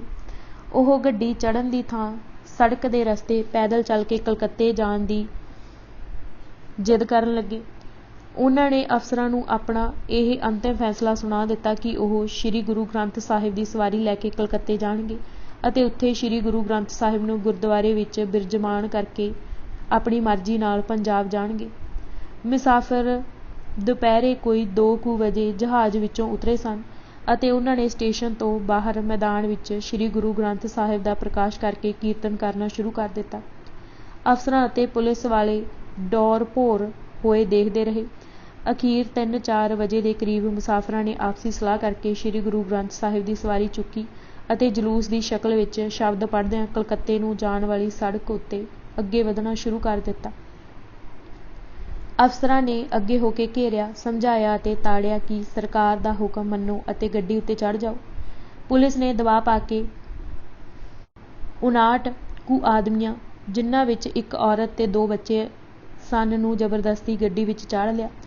ਗੱਡੀ ਉਸੇ ਵੇਲੇ ਪੰਜਾਬ ਨੂੰ ਤੋਰ ਦਿੱਤੀ ਗਈ। ਬਾਕੀ 260 ਮੁਸਾਫਿਰ ਪੁਲਿਸ ਦਾ ਘੇਰਾ ਤੋੜ ਕੇ ਕਲਕੱਤੇ ਨੂੰ ਚੱਲ ਪਏ। ਜਦੋਂ ਮੁਸਾਫਿਰ ਸਟੇਸ਼ਨੋਂ ਨਿਕਲ ਤੁਰੇ ਤਾਂ ਅਫਸਰਾਂ ਨੇ ਜਲੂਸ ਨੂੰ ਅੱਗੇ ਹੋ ਕੇ ਰੋਕਿਆ। ਪੰਜਾਬ ਪੁਲਿਸ ਦਾ ਹੰਕਾਰਿਆ ਹੋਇਆ ਸੁਪਰੀਡੈਂਟ ਡੀ ਪੈਂਟਰੀ ਪਿਸਤੌਲ ਤਾਣ ਕੇ ਜਲੂਸ ਦੇ ਅੱਗੇ ਖੜੋ ਗਿਆ ਅਤੇ ਮੁਸਾਫਰਾਂ ਨੂੰ ਧਮਕਾਉਣ ਲੱਗਾ, ਪਰ ਮੁਸਾਫਰਾਂ ਨੇ ਡਰਨ ਦੀ ਥਾਂ ਆਪਣੀਆਂ ਛਾਤੀਆਂ ਨੰਗੀਆਂ ਕਰ ਲਈਆਂ ਅਤੇ ਪੁਲਿਸ ਨੂੰ ਗੋਲੀ ਚਲਾਉਣ ਲਈ ਵੰਗਾਰਿਆ। ਪੁਲਿਸ ਅਫਸਰਾਂ ਦਾ ਅਜਿਹੇ ਸਿਰਲੱਥਾਂ ਨਾਲ ਕਦੇ ਵਾਹ ਨਹੀਂ ਸੀ ਪਿਆ, ਇਸ ਕਰਕੇ ਉਹ ਠਠੰਬਰ ਗਏ। ਪੈਂਟਰੀ ਨੇ ਤਾਣਿਆ ਹੋਇਆ ਪਿਸਤੌਲ ਨੀਵਾਂ ਕਰ ਲਿਆ ਅਤੇ ਜਲੂਸ ਦੇ ਰਾਹ ਤੋਂ ਪਾਸੇ ਹਟ ਕੇ ਖਲੋ ਗਿਆ। ਇਸ ਤਰ੍ਹਾਂ ਜਲੂਸ ਰਵਾ-ਰਵਾ ਕਲਕੱਤੇ ਨੂੰ ਤੁਰੀ ਗਿਆ। ਪੁਲਿਸ ਵਾਲੇ ਕੋਈ ਚਾਰਾ ਨਾ ਦੇਖ ਕੇ ਜਲੂਸ ਦੇ ਨਾਲੋਂ ਨਾਲ ਖਿੱਚੀ ਦੇ ਤੁਰੀ ਗਏ। ਅਫਸਰਾਂ ਨੇ ਤੱਦੀ ਨਾਲ ਕਲਕੱਤੇ ਤੋਂ ਪੁਲਿਸ ਦੀ ਹੋਰ ਕੁਮਕ ਬੁਲਾ ਲਈ। ਥੋੜ੍ਹੇ ਹੀ ਚਿਰ ਵਿੱਚ ਗੋਰਿਆਂ ਦੇ ਤੋਪਖਾਨੇ ਦੀਆਂ 2 ਪਲਟੂਨਾਂ ਪਹੁੰਚ ਗਈਆਂ ਅਤੇ ਸੁਪਰੀਡੈਂਟ ਈਸਟਵੁੱਡ 30 ਗੋਰੇ ਪੁਲਸੀਆਂ ਦੀ ਧਾੜ ਲੈ ਕੇ ਆ ਗਿਆ। ਸ਼ਾਮ ਦੇ ਕਰੀਬ 5 ਵੱਜ ਚੁੱਕੇ ਸਨ ਜਦੋਂ ਪੁਲਿਸ ਨੇ ਬਜਬਜ ਘਾਟ ਤੋਂ ਕੋਈ 4 ਮੀਲ ਦੂਰ ਉਰੇ ਕਲਕੱਤੇ ਵੱਲ ਜਲੂਸ ਨੂੰ ਅੱਗਿਓਂ ਘੇਰਾ ਪਾ ਲਿਆ ਅਤੇ ਮੁਸਾਫਿਰਾਂ ਨੂੰ ਪਿਛਾਂਹ ਬਜਬਜ ਘਾਟ ਮੁੜ ਜਾਣ ਦਾ ਹੁਕਮ ਸੁਣਾ ਦਿੱਤਾ। ਮੁਸਾਫਿਰਾਂ ਨੇ ਜਦ ਆਪਣੇ ਆਪ ਨੂੰ ਪੁਲਿਸ ਦੇ ਕਸਵੇਂ ਘੇਰੇ ਵਿੱਚ ਦੇਖਿਆ ਅਤੇ ਪਿੱਛੇ ਗੋਰਾ ਫੌਜ ਆਉਂਦੀ ਦੇਖੀ ਤਾਂ ਉਹਨਾਂ ਨੇ ਅਗਲੀ ਰਣਨੀਤੀ ਬਣਾਉਣ ਲਈ ਪਿੱਛੇ ਮੁੜਨਾ ਹੀ ਬਿਹਤਰ ਸਮਝਿਆ। ਸਾਰਾ ਦਿਨ ਪੁਲਿਸ ਨਾਲ ਚੱਲਦੀ ਰਹੀ ਕਸ਼ਮਕਸ਼ ਨਾਲ ਮੁਸਾਫਿਰ ਜਿਸਮਾਨੀ ਅਤੇ ਮਾਨਸਿਕ ਤੌਰ 'ਤੇ ਥੱਕ ਚੁੱਕੇ ਸਨ। ਸਵੇਰ ਦਾ ਕੋਈ ਅੰਨ ਪਾਣੀ ਨਹੀਂ ਖਾਧਾ ਸੀ। ਭੁੱਖ ਅਤੇ ਪਿਆਸ ਨਾਲ ਬੇਹਾਲ ਹੋਏ ਮੁਸਾਫਿਰ ਬੁਝੇ ਮਨਾਂ ਨਾਲ ਵਾਪਸ ਮੁੜ ਰਹੇ ਸਨ। ਦਿਨ ਛਿਪੇ ਦੇ ਕਰੀਬ ਜਲੂਸ ਮੁੜ ਸਟੇਸ਼ਨ 'ਤੇ ਆ ਗਿਆ। ਕਈ ਮੁਸਾਫਿਰ ਦਾਅ ਲਾ ਕੇ ਰਾਹ ਵਿੱਚੋਂ ਹੀ ਖਿਸਕ ਗਏ ਸਨ। ਗੱਡੀ ਜਾ ਚੁੱਕੀ ਸੀ। ਅਫਸਰ ਦੂਸਰੀ ਗੱਡੀ ਦਾ ਇੰਤਜ਼ਾਮ ਕਰਨ ਦੀਆਂ ਸਲਾਹਾਂ ਕਰਨ ਲੱਗੇ। ਮੁਸਾਫਿਰ ਸਾਹ ਲੈਣ ਲਈ ਸਟੇਸ਼ਨ ਤੋਂ ਬਾਹਰ ਸ਼੍ਰੀ ਗੁਰੂ ਗ੍ਰੰਥ ਸਾਹਿਬ ਦਾ ਸੁੱਖ ਆਸਣ ਕਰਕੇ ਬੈਠ ਗਏ ਅਤੇ ਰੀਤ ਮੁਤਾਬਕ ਸ਼ਬਦ ਪੜ੍ਹਨ ਲੱਗੇ। 7 ਵਜੇ ਦੇ ਕਰੀਬ ਜਦ ਮੂੰਹ ਹਨੇਰਾ ਹੋਣ ਲੱਗਾ ਤਾਂ ਗੋਰਾ ਪੁਲਿਸ ਦਾ ਸੁਪਰੀਡੈਂਟ ਈਸਟਵੁੱਡ ਸਰਦਾਰ ਗੁਰਦਿੱਤ ਸਿੰਘ ਨੂੰ ਆਵਾਜ਼ਾਂ ਮਾਰਦਾ, ਡਾਂਗਾਂ ਘੁਮਾਉਂਦਾ ਧੁੱਸ ਦੇ ਕੇ ਦੀਵਾਨ ਵਿੱਚ ਆ ਵੜਿਆ। ਸਾਰੇ ਮੁਸਾਫਿਰ ਇੱਕਦਮ ਉੱਠ ਖੜ੍ਹੇ ਹੋਏ ਅਤੇ ਗੋਰੇ ਅਫਸਰ ਨੂੰ ਮੁਸਾਫਿਰਾਂ ਵਿੱਚ ਘਿਰਿਆ ਦੇਖ ਕੇ ਪੈਂਟਰੀ ਉਸ ਦੀ ਮਦਦ ਲਈ ਪਿਸਤੌਲ ਲੈ ਕੇ ਅੱਗੇ ਵਧਿਆ। ਇੱਕ ਮੁਸਾਫਿਰ ਭਾਈ ਟਹਿਲ ਸਿੰਘ ਰਾਣੀ ਵਹਾਲ ਅੰਮ੍ਰਿਤਸਰ ਨੇ ਚੀਤੇ ਵਰਗੀ ਫੁਰਤੀ ਨਾਲ ਝਪਟ ਮਾਰ ਕੇ ਈਸਟਵੁੱਡ ਦੇ ਹੱਥੋਂ ਡਾਂਗ ਖੋਹ ਲਈ। ਈਸਟਵੁੱਡ ਨੇ ਪਿਸਤੌਲ ਕੱਢ ਲਿਆ ਅਤੇ ਮੁਸਾਫਿਰਾਂ ਨੂੰ ਡਰਾਉਣ ਲਈ 2 ਗੋਲੀਆਂ ਚਲਾ ਦਿੱਤੀਆਂ, ਜਿਨ੍ਹਾਂ ਨਾਲ 2 ਸਿੰਘ ਜ਼ਖਮੀ ਹੋ ਗਏ।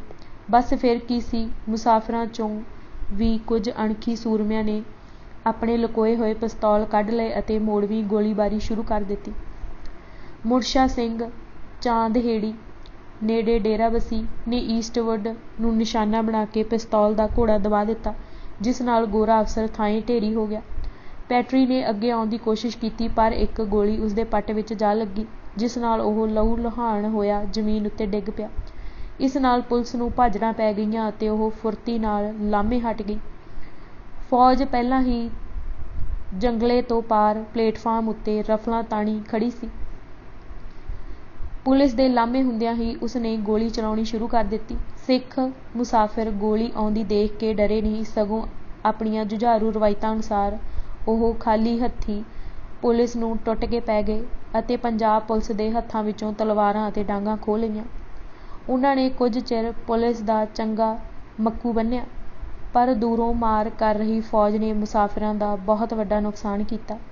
ਇਸ ਖੂਨੀ ਭੇੜ ਵਿੱਚ ਭਾਵੇਂ 16 ਸਿੱਖ ਮੁਸਾਫਿਰ ਸ਼ਹੀਦ ਹੋਏ ਅਤੇ 2 ਦਰਜਨ ਤੋਂ ਵੱਧ ਜ਼ਖਮੀ ਹੋਏ, ਪਰ ਸਿੰਘਾਂ ਨੇ ਵੀ ਪੁਲਿਸ ਦੇ 2 ਅਫਸਰ ਫੁੰਡ ਦਿੱਤੇ ਅਤੇ 11 6 ਗੋਰੇ ਅਤੇ 5 ਪੰਜਾਬੀ ਅਫਸਰ ਅਤੇ ਸਿਪਾਹੀ ਬੁਰੀ ਤਰ੍ਹਾਂ ਜ਼ਖਮੀ ਕਰ ਦਿੱਤੇ। ਮੁਸਾਫਿਰਾਂ ਦੀ ਦੀਦਾ ਦਲੇਰੀ ਵੇਖੋ ਕਿ ਵੱਜਦੀਆਂ ਗੋਲੀਆਂ ਵਿੱਚ ਤਕਰੀਬਨ 60 ਦੇ ਕਰੀਬ ਮੁਸਾਫਿਰਾਂ ਨੇ ਪੁਲਿਸ ਦੇ ਫੌਜੀ ਘੇਰੇ ਵਿੱਚੋਂ ਨਿਕਲ ਕੇ ਰਾਤੋਂ ਰਾਤੀ ਹੁੰਗਲੀ ਵਰਗਾ ਚੌੜਾ ਅਤੇ ਡੂੰਘਾ ਦਰਿਆ ਪਾਰ ਕਰ ਲਿਆ ਅਤੇ ਉਹ ਭੁੱਖੇ ਧਿਆਏ ਪੈਦਲ ਚੱਲ ਕੇ ਹਾਵੜਾ, ਮਿਦਨਾਪੁਰ, ਬਰਦਵਾ, ਹੁੰਗਲੀ ਅਤੇ ਬੰਕੂਰਾ ਆਦਿ ਜ਼ਿਲ੍ਹਿਆਂ ਤੱਕ ਜਾ ਪਹੁੰਚੇ। ਸਰਦਾਰ ਗੁਰਦਿੱਤ ਸਿੰਘ ਵੀ ਪੁਲਿਸ ਦੇ ਘੇਰੇ ਵਿੱਚੋਂ ਨਿਕਲਣ ਵਿੱਚ ਕਾਮਯਾਬ ਹੋ ਗਏ ਸਨ।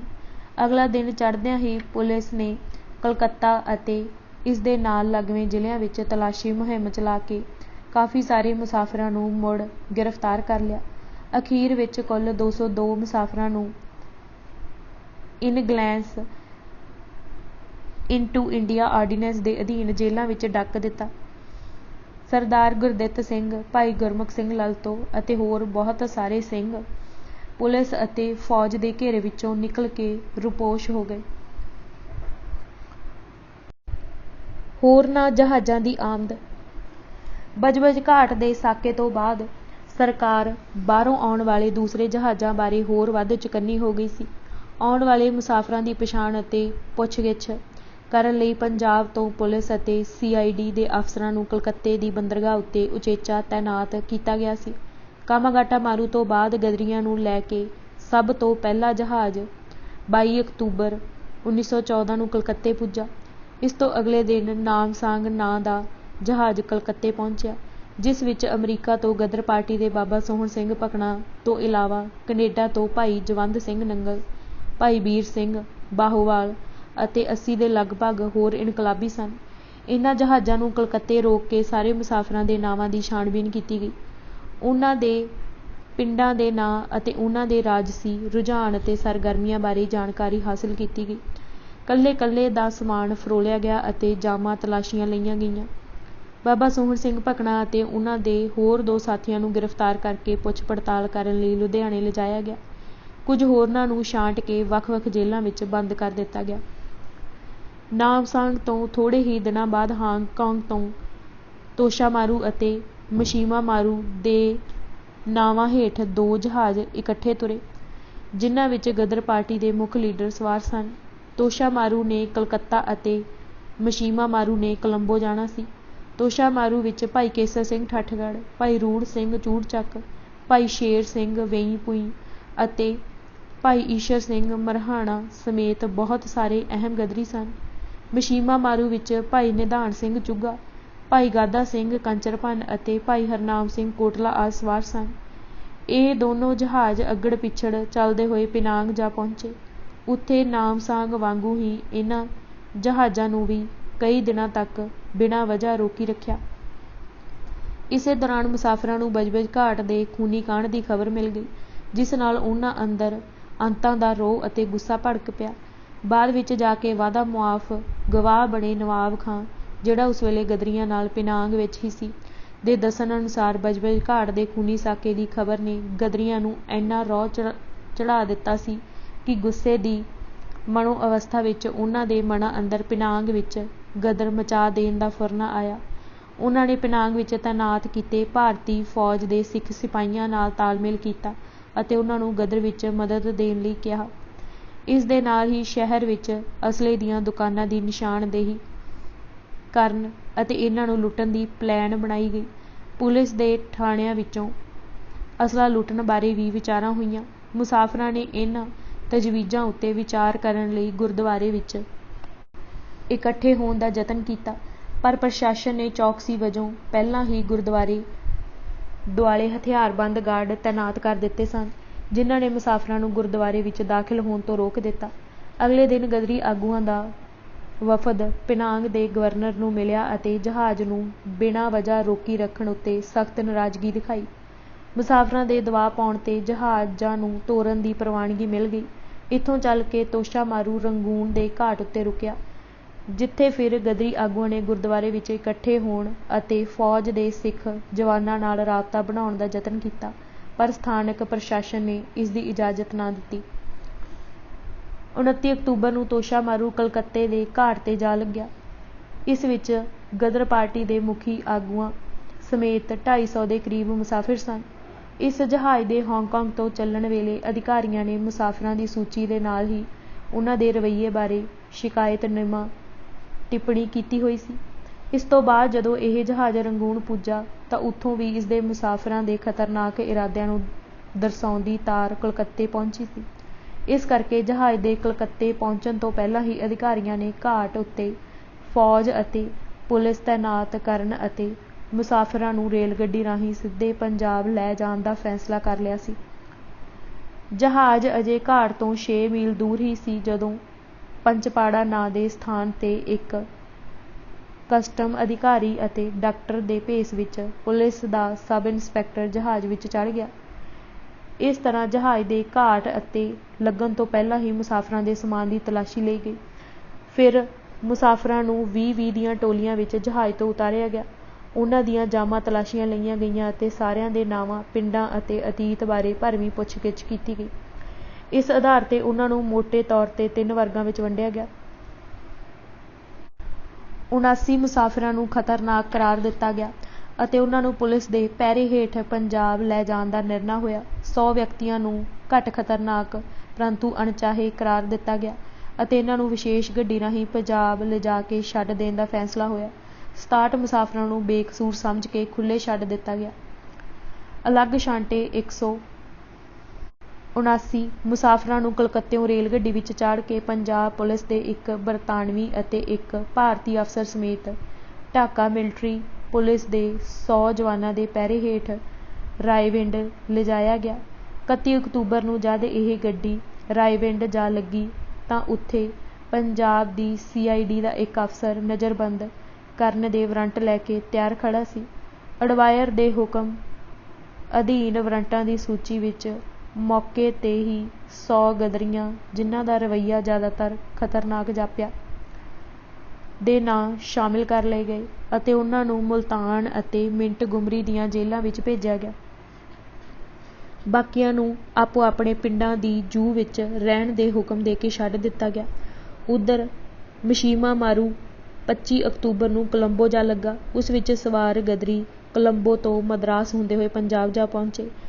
ਭਾਈ ਨਿਧਾਨ ਸਿੰਘ ਚੁੱਗਾ ਆਪਣੇ ਜਥੇ ਦੇ ਕੁਝ ਸਾਥੀਆਂ ਨੂੰ ਨਾਲ ਲੈ ਕੇ ਮਦਰਾਸ ਤੋਂ ਸ਼੍ਰੀ ਹਜ਼ੂਰ ਸਾਹਿਬ ਚਲੇ ਗਏ ਅਤੇ ਉੱਥੇ ਕੁਝ ਦਿਨ ਦਰਸ਼ਨ ਦੀਦਾਰ ਕਰਨ ਤੋਂ ਬਾਅਦ ਪੰਜਾਬ ਪਹੁੰਚੇ।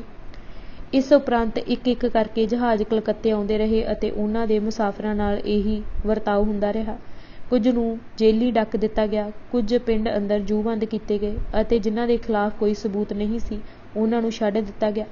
ਲਾਰਡ ਹਾਰਡਿੰਗ ਆਪਣੀ ਕਿਤਾਬ ਮਾਈ ਇੰਡੀਅਨ ਈਅਰਜ਼ ਵਿੱਚ ਲਿਖਦਾ ਹੈ, ਅਡਵਾਇਰ ਦੇ ਦਸਖਤ ਉੱਤੇ ਮੈਂ 300 ਤੋਂ ਵੱਧ ਸਿੱਖ ਇਨਕਲਾਬੀਆਂ ਨੂੰ ਬੰਗਾਲ ਦੇ 1818 ਵਾਲੇ ਤੀਜੇ ਰੈਗੂਲੇਸ਼ਨ ਹੇਠ ਗ੍ਰਿਫਤਾਰ ਕਰਕੇ ਜੇਲ੍ਹਾਂ ਵਿੱਚ ਬੰਦ ਕਰਨ ਅਤੇ ਇਸ ਤੋਂ ਕਿਤੇ ਵੱਧ ਨੂੰ ਪੁਲਿਸ ਦੀ ਨਿਗਰਾਨੀ ਹੇਠ ਰੱਖਣ ਦੇ ਇਖਤਿਆਰ ਦਿੱਤੇ। ਅੰਗਰੇਜ਼ੀ ਸਾਮਰਾਜ ਵੱਲੋਂ ਇਸ ਨੂੰ ਸਿੱਖਾਂ ਦੀ ਲਹਿਰ ਸਮਝ ਕੇ ਕਈ ਹਿੰਦੂ, ਮੁਸਲਮਾਨ ਅਤੇ ਮੋਨੇ ਗਦਰੀ ਛੱਡ ਦਿੱਤੇ ਜਾਂਦੇ ਰਹੇ ਅਤੇ ਬਾਲਾ ਕੇਸਾਂ ਵਾਲਿਆਂ ਨੂੰ ਹੀ ਡੱਕਿਆ ਜਾਂਦਾ ਰਿਹਾ। ਇਸ ਤਰ੍ਹਾਂ ਸ਼੍ਰੀ ਪਰਮਾਨੰਦ ਝਾਂਸੀ, ਪੰਡਿਤ ਜਗਤ ਰਾਮ ਅਤੇ ਭਾਈ ਪ੍ਰਿਥੀ ਸਿੰਘ ਲਾਲੜੂ ਕਲਕੱਤਿਓਂ ਲੁਧਿਆਣੇ ਨੂੰ ਗੱਡੀ ਉੱਤੋਂ ਰਾਹ ਵਿੱਚ ਹੀ ਉਤਰ ਗਏ ਅਤੇ ਗਾਰਦ ਨੇ ਗੈਰ ਸਿੱਖ ਸਮਝ ਕੇ ਇਸ ਗੱਲ ਨੂੰ ਨਾ ਗੌਲਿਆ। ਪੰਡਿਤ ਕਾਸ਼ੀ ਰਾਮ ਮਲੌੜੀ ਅਤੇ ਪੰਡਿਤ ਰਾਮ ਰੱਖਾ 12 ਨਵੰਬਰ ਨੂੰ ਲਾਮਾ ਜਹਾਜ਼ ਵਿੱਚੋਂ ਕਲਕੱਤੇ ਉਤਰੇ ਅਤੇ ਬਿਨਾਂ ਕਿਸੇ ਰੋਕ ਟੋਕ ਤੋਂ ਪੰਜਾਬ ਜਾਣ ਵਿੱਚ ਸਫਲ ਹੋ ਗਏ। ਇਸੇ ਤਰ੍ਹਾਂ ਵਿਸ਼ਨੂੰ ਗਣੇਸ਼ ਪਿੰਗਲੇ ਵੀ ਸਲਾਮਸ ਜਹਾਜ਼ ਰਾਹੀਂ 20 ਨਵੰਬਰ ਨੂੰ ਕਲਕੱਤੇ ਜਾ ਉਤਰਿਆ ਸੀ।